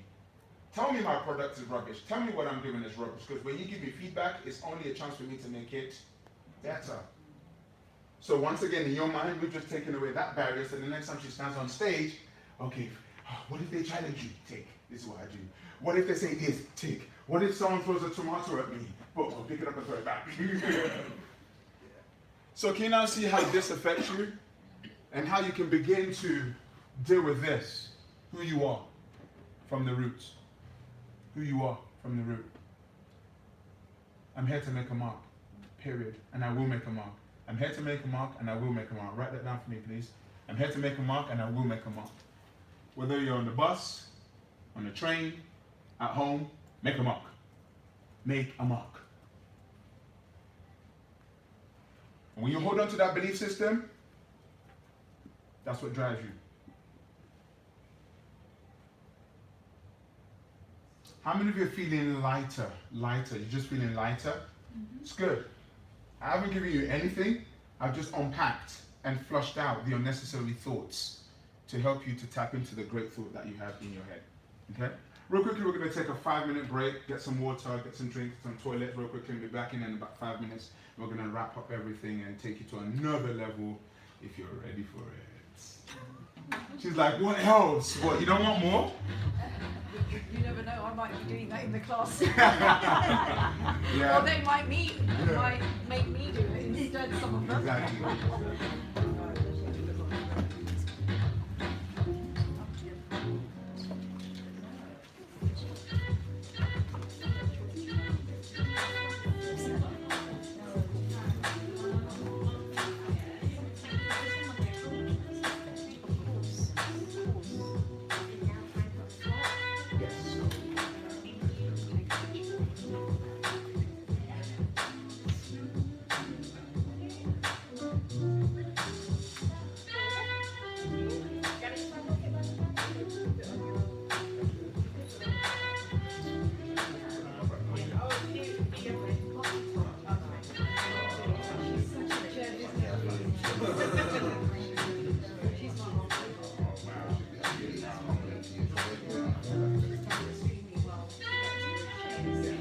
Those gems in education is so fine. My bad.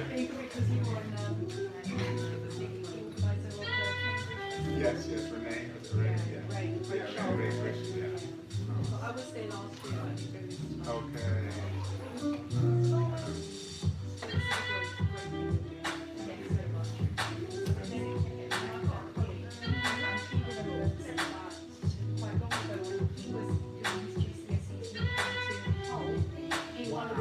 Yes, yes.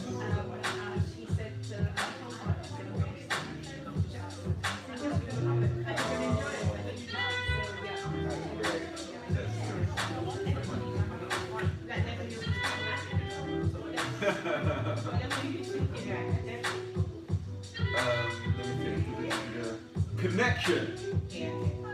Connection. Identity, message, product, audience, competence, and technology. Thank you. Let's go. We're gonna go live just briefly on Twitter. Hey, this is me, the original JC, aka Mr. Focus.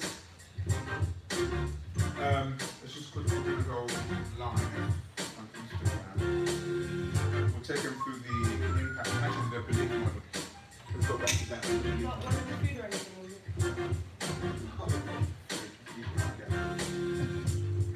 Okay. Cut music for a second. Go live. Cut music, yeah, thank you. We'll wait for people to come in on the live. How to be an amazing speaker. What we doing? You do? You say we're kind of live. What we do? An amazing speaker. 3, 2, 1. Yeah, cool.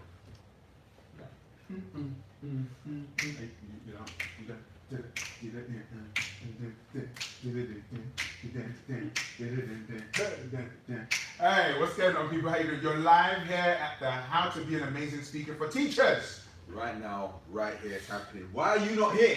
You should be here. That's the question. But you know what we thought? Because they're not here, we'll give them a snippet of what they're missing. It's good though. How are you finding the evening so far? It's fantastic. I think it's the nuances, the little things, the little details that you take for granted that's making the most impact. You know the saying about 5% difference make that 100%. So it's us looking at the 5%, making sure that we're taking out all the blockages and giving every single member who's here today what they need. That's true. And here's the thing, guys. It's not about public speaking, it's about your belief about public opinion. I repeat, it's not about public speaking, it's about your belief about public opinion. Most people get on stage and say, are they going to believe me? Am I good enough? What are they saying? What are they thinking? Once you get rid of that thought, you're able to deliver from your core. Yeah, so very quickly we said, your belief, come closer, come closer, come closer. Can you see me on the side? So I said belief. Belief is very important. I believe that I'm amazing and I believe that I'm here to spread love and joy. That's my belief. My belief then affects my what? Your belief then affects your thoughts. Your thoughts, how you think about your action, what are you thinking about? Now you've got that belief system, what am I going to do about that belief? How am I going to impact the next person? How am I going to operate? How am I going to move? So my thoughts are now changed because my belief system is now changed. Okay, so belief affects thought, but thought, watch this, affects your state. Maybe you've ever been in a situation where you've had a bad thought which affects your state of mind, your even physical state as well. Your emotional state. Emotional states. Yeah. So that's why for me, because I believe that I'm the ambassador of happiness, I have happy thoughts, I'm in a happy state. Which helps me to make what kind of decisions? The right type of decisions, because whatever state you're in affects the decisions you make. If I have a bad state, an angry state, a frustrated state, then my decisions are going to be what? Snappy, frustrated, angry. But if I'm in a good place, a reflective place, an optimistic place, then my decisions are going to be what? Optimistic. They're going to reflect and mirror the state I'm in. So you make the best decisions when you're in the best state. I think Justin Bieber said something like that. Are you Justin Bieber? No, I'm not. Why are you lying for?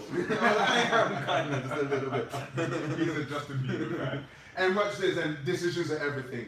Decisions decide your destiny. I repeat, decisions decide your destiny.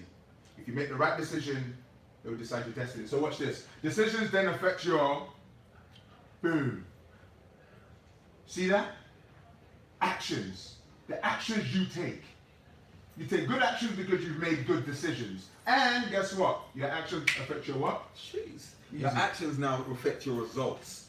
And watch this. Zoom in if you can. So I've now made better decisions. So I've got better actions. So I've got better results. Now my new results affect my belief. And so how I feel about myself, my belief system, because all of this now affirms that my belief system was right. So if I've got good results, then I've got a better belief system, which now gives me different type of thoughts, more active thoughts, more progressive thoughts, which brings up my state, which feeds into my decision, which gives me even better actions. It all feeds and it all loops around. So if you believe that you're not good enough, your thoughts are going to be inadequate thoughts. State is like, decisions. I don't want to do that assembly. What do you mean speak in inset? No, so can someone else do it? Spend 5 hours to put together a 5-minute presentation. You didn't need to overload that presentation because all of a sudden you don't believe you're good enough. And that's the core of it. When people don't believe they are good enough, it affects their thoughts, their state, their decision. Being a speaker is not just about speaking, it's about sharing who you are with the audience. But it starts with your belief. As teachers, there was a quote you said, great teachers, something, it was a great one about... I always say... But here's the thing, yeah? Some teachers teach, but great teachers touch hearts. It's all about touching hearts. Tap into your why. Why do you do what you do? When you connect with why you do what you do, you don't have to worry about what the world is saying about you. You've got to connect with you, who you are, your belief system. Sit down right now and write down all the things you've ever achieved and watch how it makes you feel about yourself. That's what we're going to give you today because we need to get back. Everybody say hi. Hi. So we're going to get back to it. Take care, guys. See you in a bit. We might come in live again. Should we go in live again at some point? Give them one little more thing. We might think about it. Yeah. See you. I love you. Bye. Okay. Is everybody back? No. Let's get them back. Let's get them back. Let's get them back. How many of you feeling challenged? You're learning? You're learning? Yes, I'm learning. Are you learning? Picking up tips now. Picking up tips. That's it. That's it. Yeah, it's necessary. It's a daily process, learning. I watch up to about 2 to 3 hours motivational clips every day. I don't find, but it depends on what I'm looking for. So sometimes if I'm on a 45-minute drive, I'm listening to an interview. So I'm like, ooh, that's a good point. So when I'm in my quiet space, those interviews pop back into my mind. When I'm about to make a decision, it's like, boom, what that guy said. One guy said, and this is a business thing, said, take 30% of your profits in business and reinvest it into your business. I thought, oh. So I took that out and I thought, okay, what part of my business needs me right now the most? Media. We need to do more content. So I took 30% of that and I decided to start hiring for videographers and stuff. So what I heard affects my decisions, my actions, and my results, which now reinforces my belief that taking 30% of your profit really helps. So I keep doing it. So how listening to positive things and doing it. That's the difference. That's where people mess up. They go from personal development to not doing it. So someone said, oh, all you do is shelf development, not self-development. You got books on your shelf that you haven't read. Yeah, excellent stuff. Oh, they're strawberries. Wow. What happened to my DJ music? Okay. My phone's gone.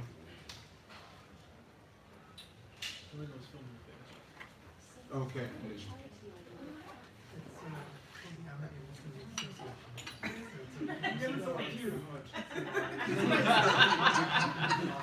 Don't watch that, Jackson. You're going to the gym in the morning. So I know. I stopped eating by 9. If I eat past 9, I can't get up. So I've got between now and 9, but I've got to deliver. But it's alright. Why did you deliver? I'm going to go. Oh, wow.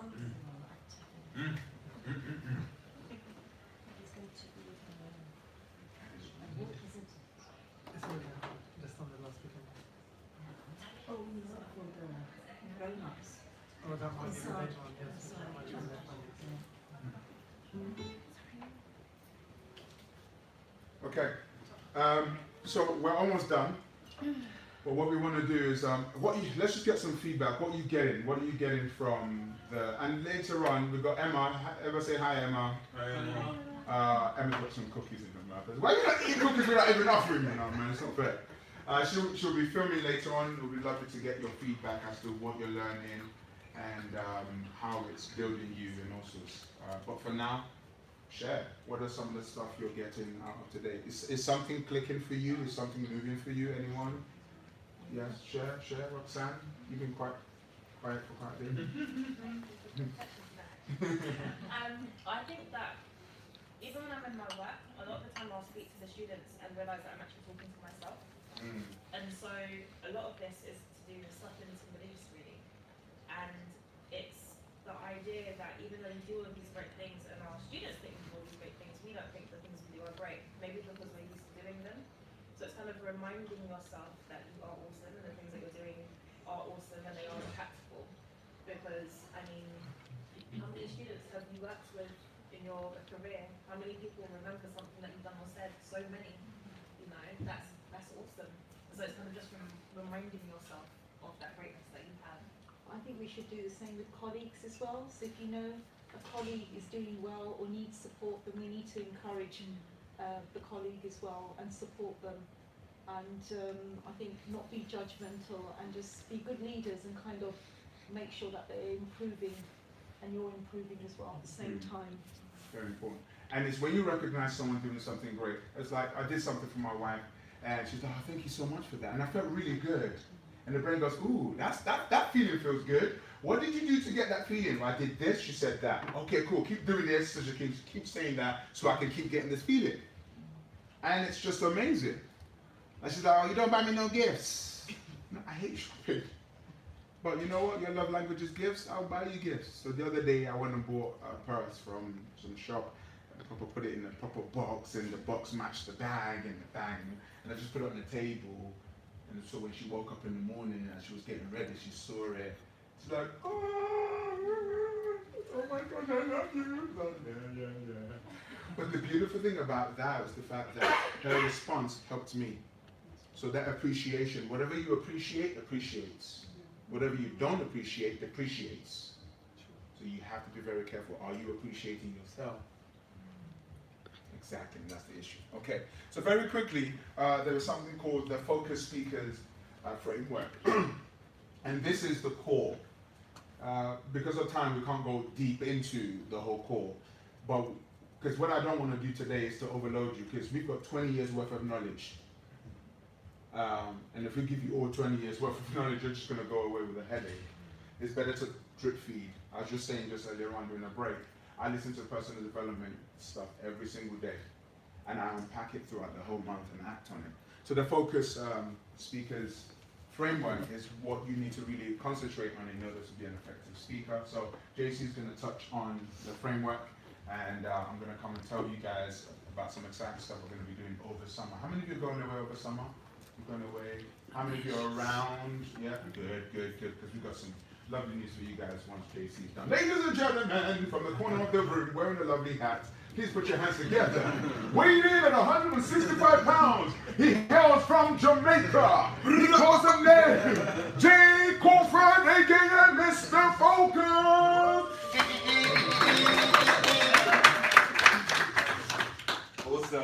Awesome. So, first of all, I'm having a fantastic time here today. I'm learning so much, and it's great that I get to do this alongside Jackson, because we both push each other when we're on stage. We both push each other when we observe each other. And why I say I'm learning so much, every time when I speak, I'm learning more and more about the audiences I speak to, because it's a conversation.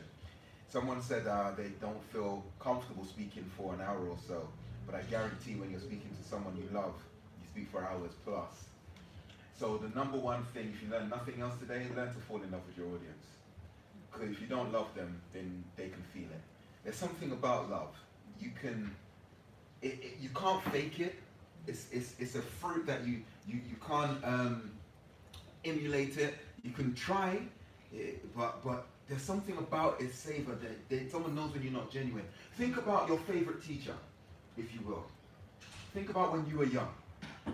Think about the teacher that you really loved. I remember going into my geography class and I saw Mr. Cook. And every time when I went into geography class, for 5 minutes or so, he would ask me about my day, and he will ask me about my challenges. We'll talk about normal things boys want to talk about, girls, games, and so on. And then he'll say, let's have an arm wrestling match. I said, okay. This was like 5 minutes at the beginning of the class. We'll have an arm wrestling match. And usually, sometimes he'll let me win, sometimes he'll give me a bit of a challenge. After that, anything he wanted, I was his. He said, can you do this graph? Can you tell me the capital of such and such? And I'll just go and do the work. He had me completely. I tell you this story, but without context. At this age, my father wasn't around. My mum was becoming ill. Finances were an issue at home. I began to act out in classes, apart from Mr. Cook's. Because Mr. Cook connected with the person as opposed to just the subject. Mr. Cook, I felt, had love for me. There's an ancient saying, nobody cares how much you know until they know how much you care. So, what I've alluded to here, very briefly, is connection.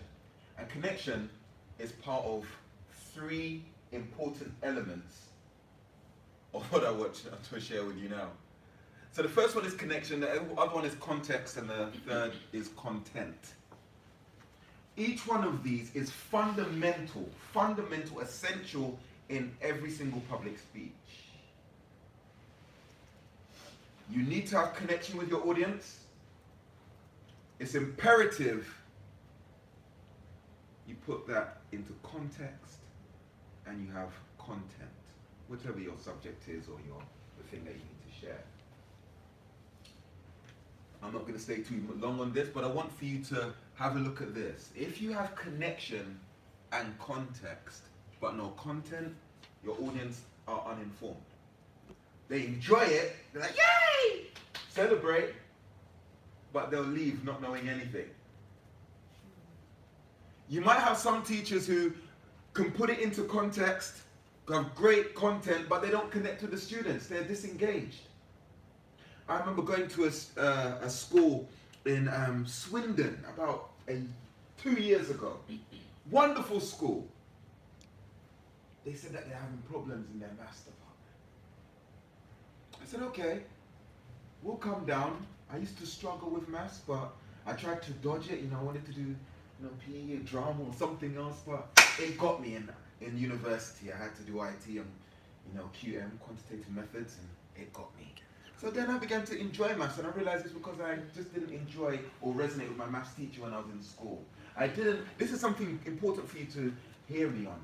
Sometimes a student, it's not a case where they don't like the subject, they just don't like the environment the subject's taught in. Regardless of who you are, if I get along with you, Mr. Khan, you could be teaching anything. How to watch paint dry. But because I get along with you, Mr. Khan, I like being in that class. If I don't get along with you, you could be teaching how to go into space. I like space. Well, because I don't like you, I don't really care what you got to teach, because nobody cares how much you know until they know how much you care. So I'm in this classroom and I'm sitting down. Brilliant teacher in terms of knowledge. Today we're going to be doing trigonometry. I was like, oh, that sounds riveting, you know. And he begins to do a wonderful illustration about the subject of the day and talk about trigonometry. Brilliant, great stuff. None of the students were engaged. When he finished, he said the infamous thing that all teachers say. Do you all understand? And then the students all said, yes. Yes, of course they do, because that's the correct response. So he went back to sit at his desk in the corner, as he always did. I'm now in the audience. I'm like, I didn't understand. The other students were like, don't ask him nothing. So why don't we ask him nothing? So we'll explain to you after. True story. So we waited until the teacher went away, and then I huddled around with the boys in the corner. The ones, you know, the ones who sit at the back. So I huddled over them. I was like, all right, told me the inside scoop. Why are we not asking him to break this down? He says, how did you feel? Like one of them, one of the most influential boys, he stood up and he's like, how did it make you feel when he was explaining the trigonometry? I said, I understand some trigonometry, but now my brain hurts. I feel more confused about life than I ever have. And he said, exactly. It was a painful process, and we're not going to ask him to go through it again. I said, ah. And it was only painful because he was giving facts, statistics, knowledge, but he wasn't connecting with them. They were disengaged. Final one, if you have content and connection, but you give them no context, there's no lasting impact. There's apathy. Because what happens, they might be connected for the moment, they might understand, and then you might ask them next week, do you remember when we discussed this in class? And they're like, nah. Their recall is gone because they've got no context for them to recall it from. And whenever you study anything about memory, you have to have something called association. If you're not associating it, then they're just going to let it go. But I'm not going to go into all of these. As I said, I'm only going to talk about one of the elements. Hopefully he put it on. Connection. Cool. So, with connection, where do we start?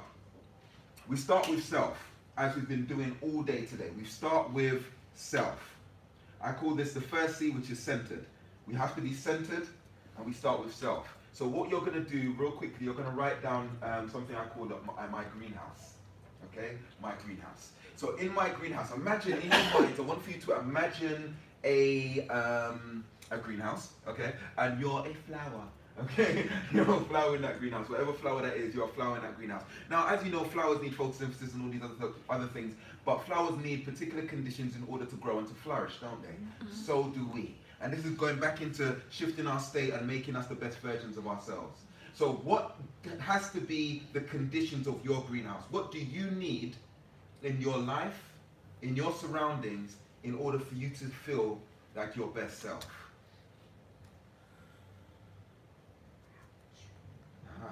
Interesting question. Write that down. Go. Give me a few minutes. Not even minutes, seconds. Give me 2 minutes. Couple minutes. So for me, let me give you some examples. For me, I need to dance. I love dancing. You can play it low, it's okay. I like dancing, so dancing is part of my greenhouse. I like being around particular type of family, not all family. You know, because I have to be careful with that one. There's a difference between family and relatives, yeah? Some people you just happen to share blood with. I have to be around those who I choose as family, and sometimes your closest family are people who aren't even related to. I need to be around a particular family. What else makes up part of your greenhouse? People who inspire me, my chargers. I remember when I was making this model, this framework, I was in the office and me and Jackson just had a conversation and he said, okay, how do we unpack what we do? And I was like, how can you teach someone 20 years worth of knowledge in one seminar? But what he done, he pushed me, and then as I said, I push him, and then that creates something else. So him as well as other people like him are part of my greenhouse. Last 30 seconds.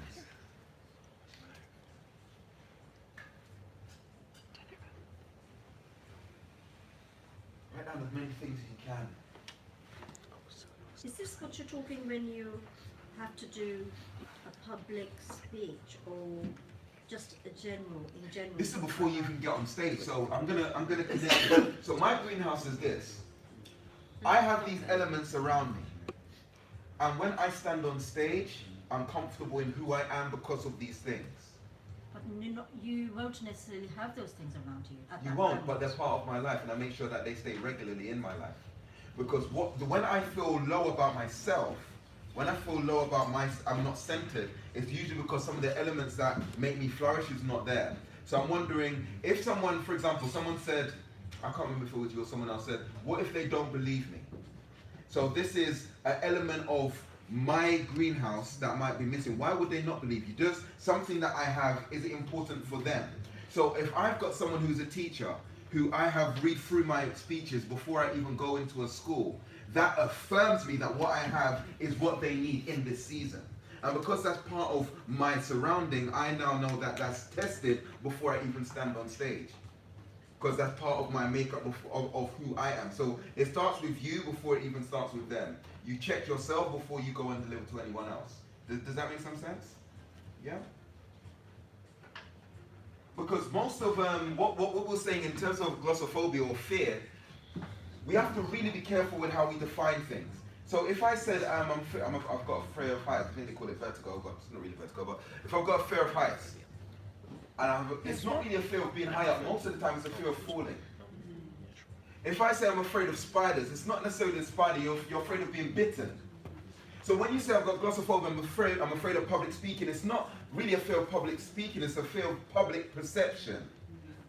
It's a fear of rejection. But if you are comfortable in yourself, who cares who rejects you? True. Make sense? Because my greenhouse anchors me in my truth.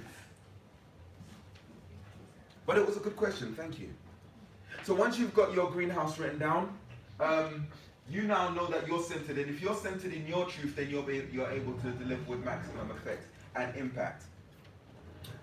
I'll tell you when this became important to me. Usually, and when it's important for you, is when you're grafting your story. Every single one of you have to have a story. You have to have a story. You have to be able to be relatable to anyone you speak to. Just like as we were speaking before, Nick, and you said that you speak all these languages. Even you just saying hello or saying a few words in those, it draws people in because that's a part of you separated from your career. I say that I might dance, and they're like, what dance do you do?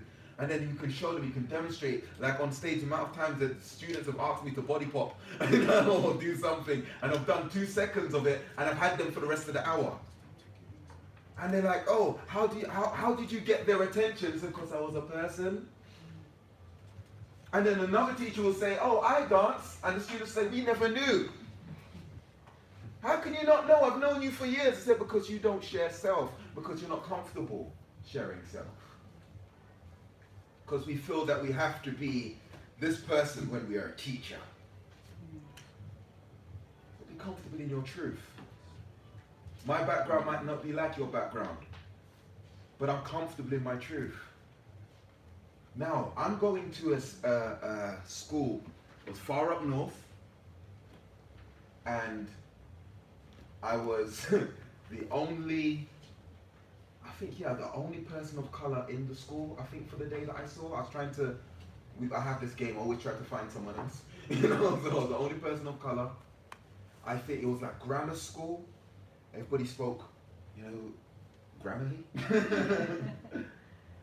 And I, all of a sudden, I don't know where it came from, started to feel inferior, less than, challenged. Suppose they don't accept me because I'm from Brixton and they don't know where I'm from, or suppose they begin to think I'm not educated enough. Suppose they judge me. I'm wearing a cap. Suppose they think. All of these things began to go through my mind. And as I stood on stage, before I even got there, I remember the head teacher came out. Right, I need all of you to sit down straight. Look, Johnson, you know what this school is, you know what we represent. I want everyone to be on their best behavior for our guest speaker. He's a motivational speaker and he's going to motivate all of you. I'm like, oh my God. So now the mood is dead, yeah? The mood is absolutely dead. I stand there in front of all of these students. It's silent. Eerily silent. I'm like, oh my goodness. So I done what I do.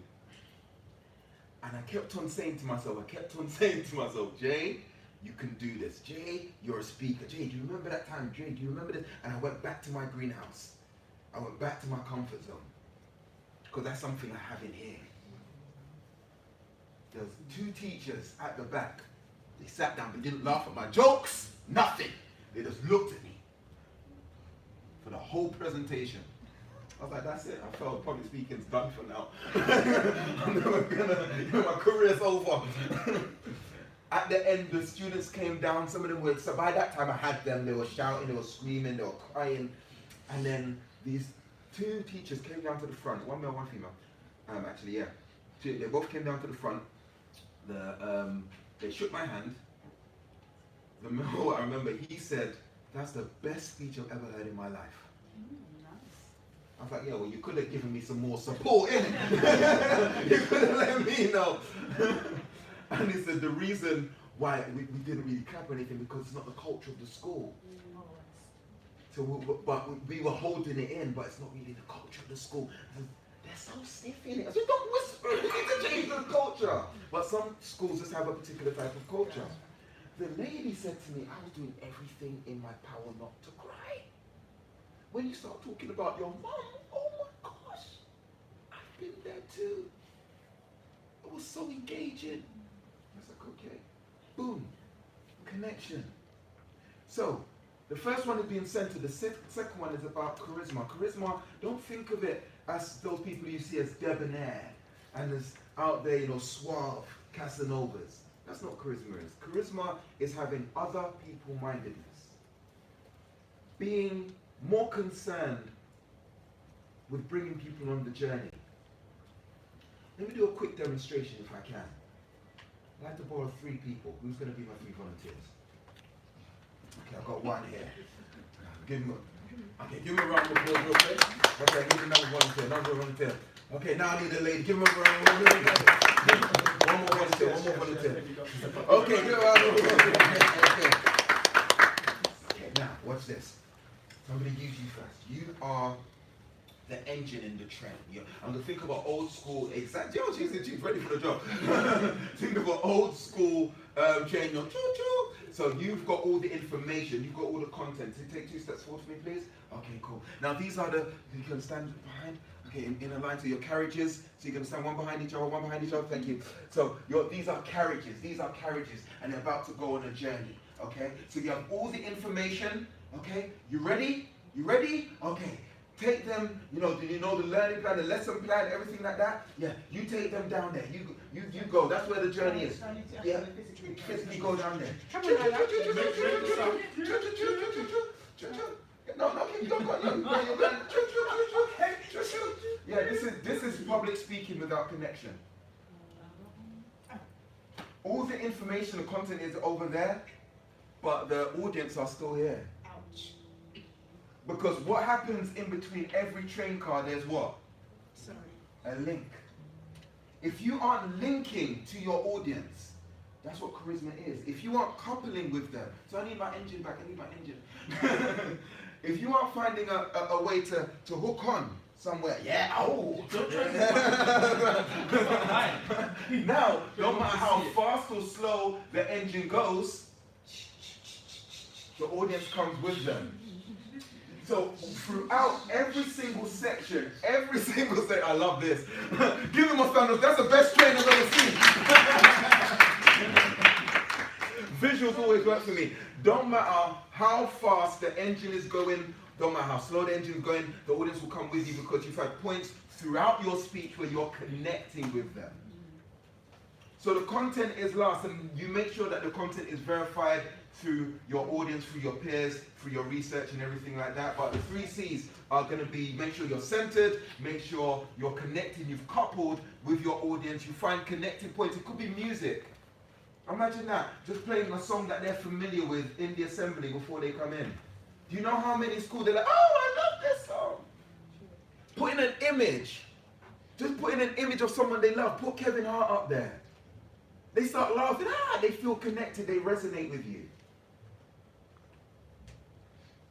So you connect with them throughout your speech and you take them on the journey. Does this make sense, yes or no? Yes. Yes. Is this something you can apply straight away, yes or no? Yes. Awesome, you've been a fantastic audience, and I've been JC. Thank you for listening. Come on. Right, so I want you to talk to the person next to you and tell them one thing that you're going to apply as of today. Was one thing you know that you could apply. The next time you're in front of teachers, the next time you're in front of any audience, you can begin to apply as of today. What have you learned from that little section? Go, go, go, go, go.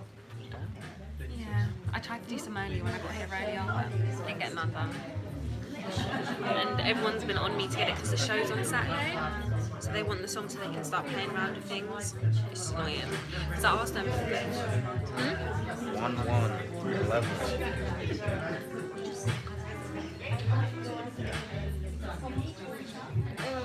Grind really it's not for you, does it? One jump to the next. I respect that though. So you're going to try to do more things with Action Jack? I do it as much as I can. So for example, right now, I literally filled up my timetable with work. Literally, if there was a shift available, it's mine. You need to give yourself a break. This is the first time I've heard about something. No, literally, this month, basically, because we've got sale month coming up, so like loads of shifts. Yeah, I know what you mean. So I swept it up. I think we had ours. So I know that like next month, so the 800 pounds coming in. From my birthday, my birthday's in August. I'm gonna be like happy and good for them. Yeah, I get what you mean, I get what you mean. So I mashed out work for like this month, maybe half next month. After that, take any opportunity I can get. Yeah, and like how I think about it is, like, we're at an age where we can afford to miss days at work. We can afford to do free work. So. But no, do you know what I learned from this? I think it's the fact that I'm quite like a person that, like, I try to see the good from things, but because so much is going on in the day, and if the day's not going good, I tend to forget about all the good things. So Jackson said that you should have a jar and you should add one like positive thing a day. Okay. That way, at the end of the year, you can look back. Yeah, that's what I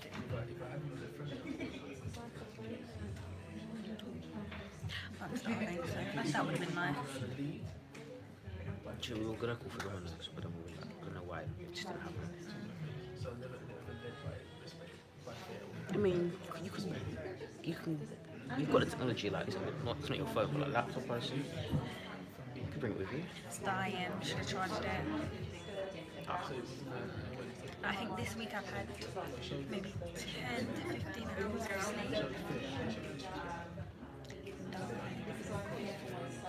Stop. Go to bed, No, wake no, up I and can't. bang out. Wake up and bang out. No, I can't. They needed tonight. They needed it yesterday night, but yesterday night I just got up, started doing it, and I was like,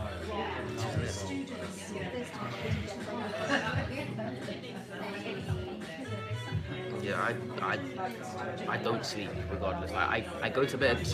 what next to you? I just wake up, Sydenham. Okay, my friend lives in Sydenham. Literally, I don't. Finished. But where's next in Sydenham? None of the big Sainsbury's. Yeah. Right. Okay. We literally do. Give yourselves a round of applause. So earlier on I spoke about, show me your friends, I'll tell you your future. It's very important. The people you call friends will determine how far you fly. So it is very, very critical. So Jace is a very close friend of mine, really keeps me grounded in business and whatever. But then when you see this guy on stage and he's amazing, there are many people I've surrounded myself with that has allowed me to kind of become who I am. So when you see me on Twitter or on video, know that there is a bunch of people who are behind him, and those people are the people that make him. And one person who's in the room is my wife. Give her a round of applause, Nancy. Come to the front, please, Nancy. Yeah. And I just want Nancy to share a bit about who she is, what she does, and she runs a very powerful ministry for women to just really, because Nancy has a big heart. And yeah, so over to you, Nancy. Hello, everyone. Hello. So my name is Nancy Ogunyemi, and I would have to follow what was the ABC. You got a culture there, ABCD. So catch attention. That's good. So my name No, actually, no. We're going to coach you. Catch attention. What's one skill you use every day that I can't stop hearing? You do it in church all the time when you grab the microphone. Would you like to hear us sing? Yes. Oh, wow.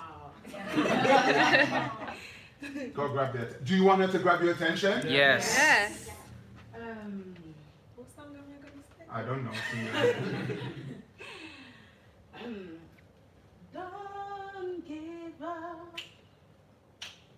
It's not over. When you give up, then it's over. Hold on to the word and trouble not your heart. Even when you fail,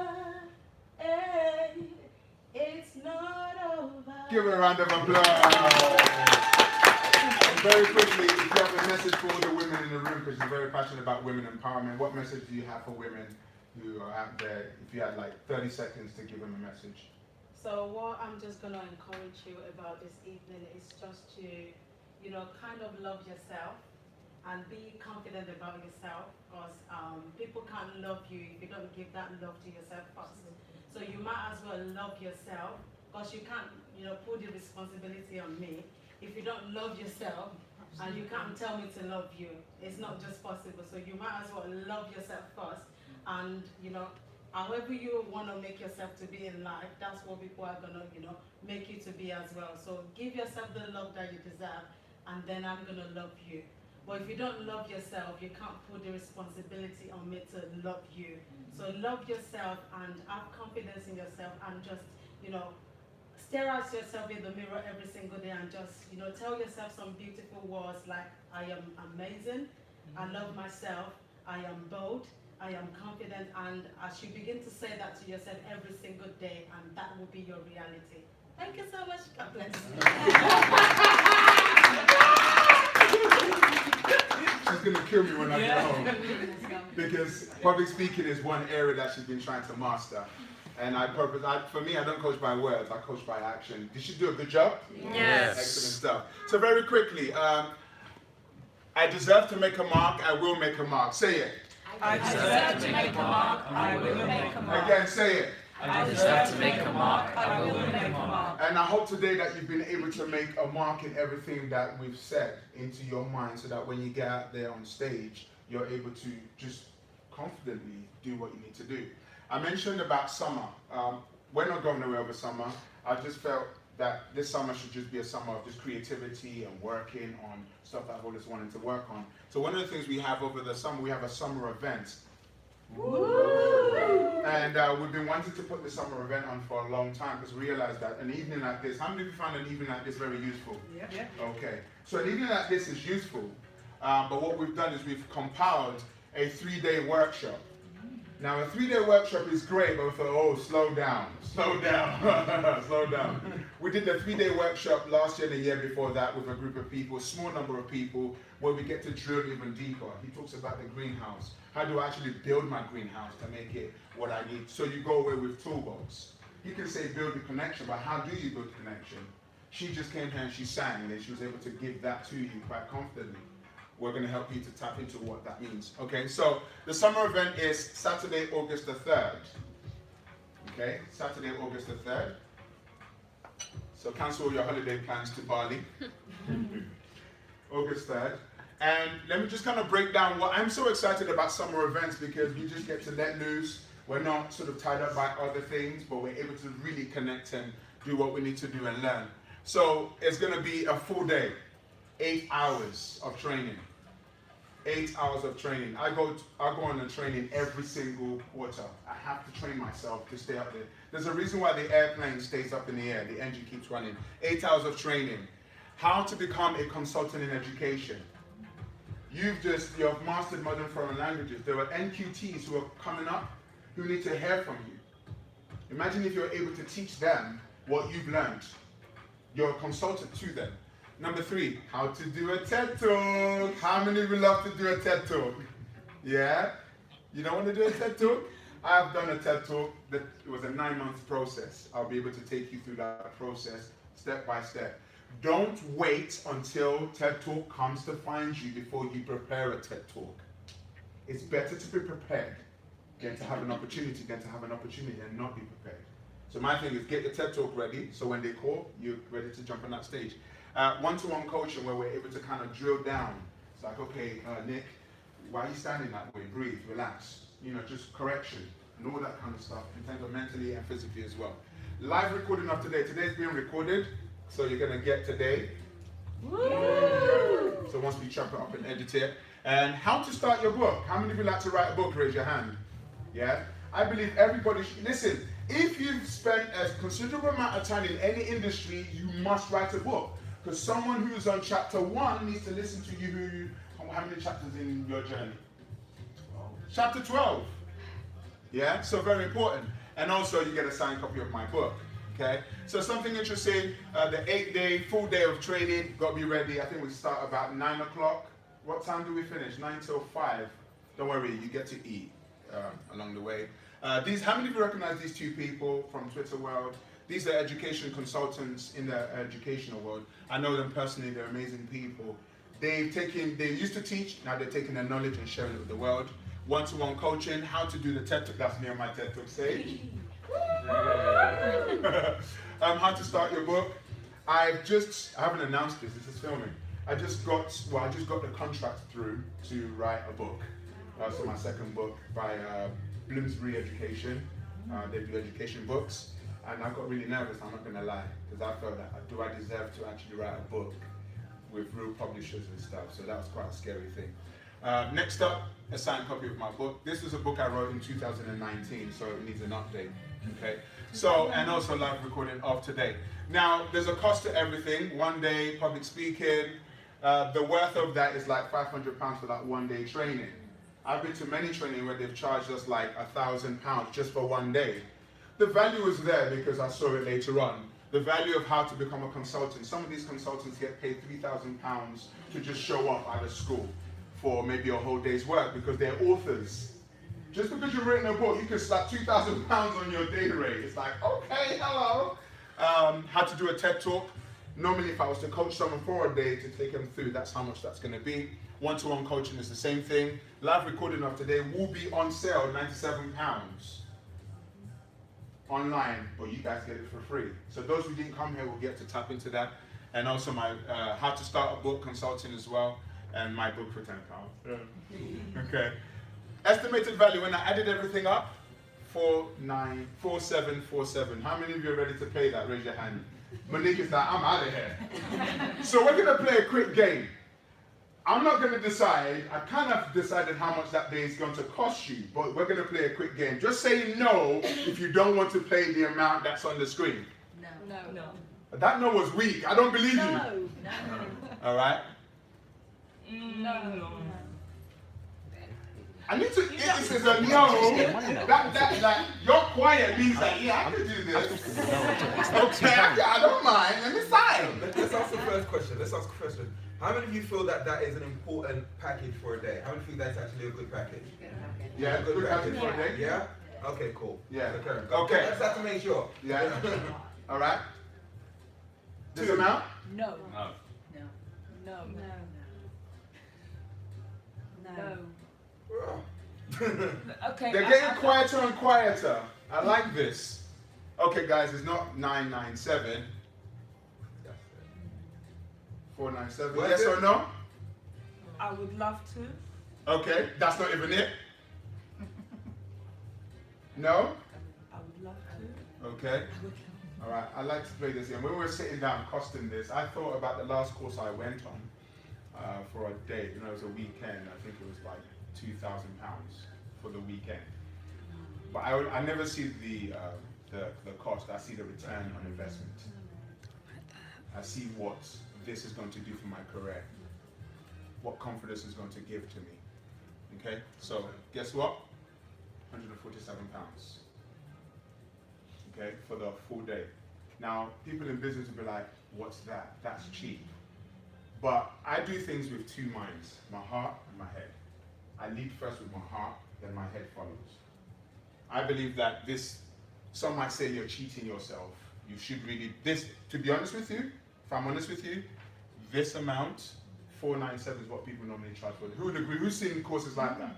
Exactly, you know. But for us, you know, we love what we do. We love our audience. Very, very important. So it is £149. £47. I just added 2 quid on it. Okay. So all of that you do get. So there are, today you can actually sign up today to block, because what's going to be happening, the spaces are going to be filling up real quickly. We're going to do lots of webinars to fill up that August. The spaces are limited. So if you want to, today all you've got to do is put a deposit of £50 today to secure that August date. The balance needs to be cleared by the 27th of July. Okay, so you've got 30 days to actually pay off the balance. If you pay in full today, you get a 10% off. I think that's £135 if you want to do that. It's going to be at the Wesley Hotel in Houston, which is not too far from here. And what we do have is a form for everyone. So let's hand out some of the forms for today. Now also what we want to add is the first 10 people to sign up today will get a 30-minute private coaching, because there's talking to you about these things and there's being able to help you one-to-one to deal with some of your challenges. So I think pretty much, the numbers we have in here today, if everybody signs up, they get that one-to-one coaching. So feel free to fill that in.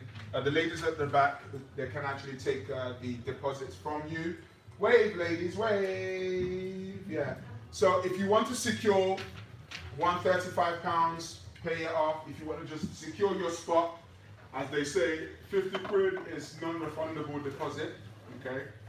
But the girls are at the back ready to take the payments from you today. The reason why I believe that this is very important, I'm always training, I'm always learning. And I see the value of the people that come back to say thank you.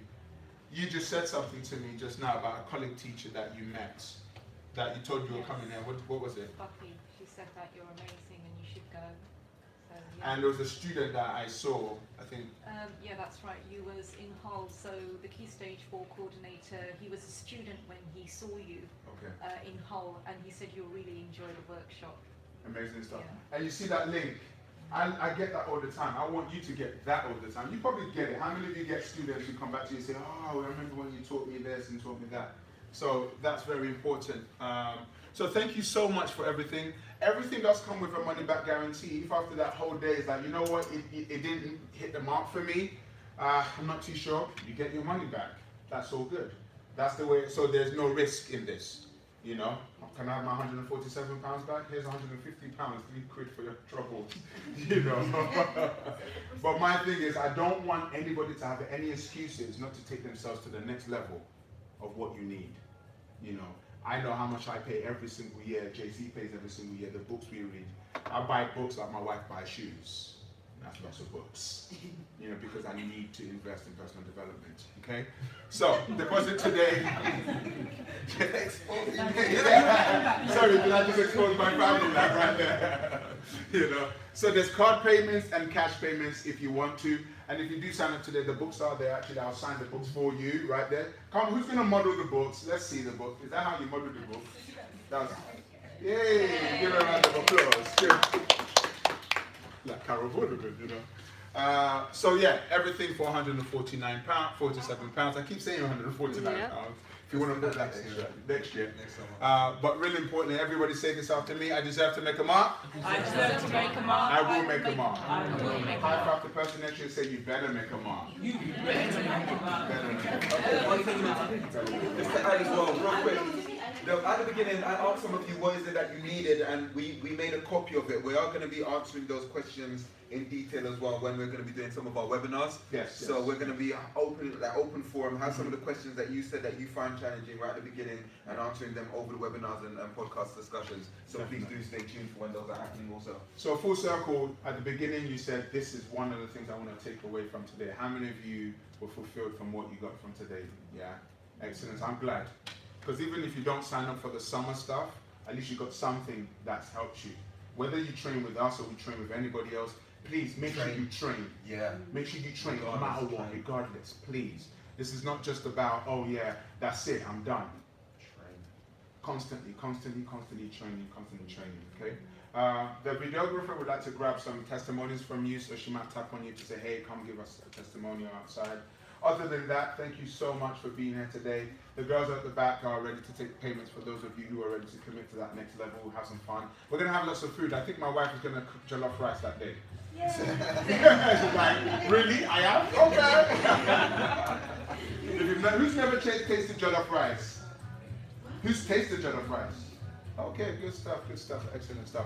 My name's actually Jackson. My name is JC. It's been a great pleasure working with you today. Thank you very much. God bless you. I think we should take a picture. Let's take a group picture outside. If you don't want to take a picture, that's okay. So everybody come to the front, come to the front, come to the front. Yeah.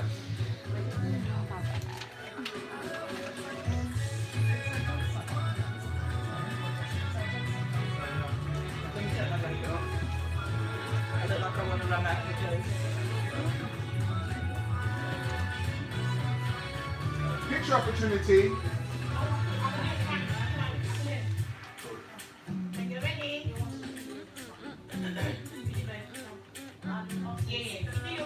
Why's my wife standing over there? You need to come and take pictures as well.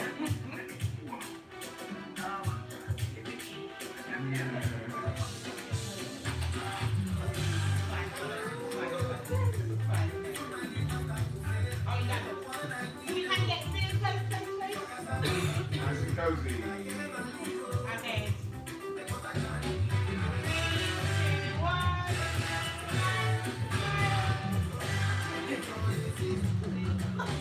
Yay. Let's do a video. Quick video. Oh, video. Yes, video. Alright. We are gonna make a mark on 3. We are gonna make our mark on 3. 1, 2, 3. We are gonna make a mark. Yay! Excellent stuff. Thank you very much, everyone. Thank you.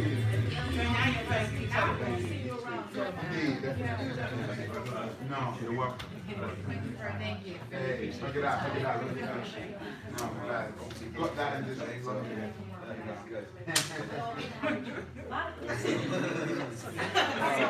I'm your student today. Yeah, well, that's it.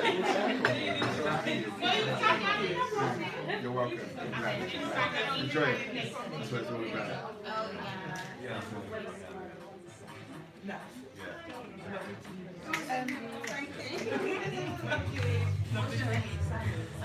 Jackson, am I right to stop this? Yes, yes, you can. Yeah, you can. Do I just press it? Yeah.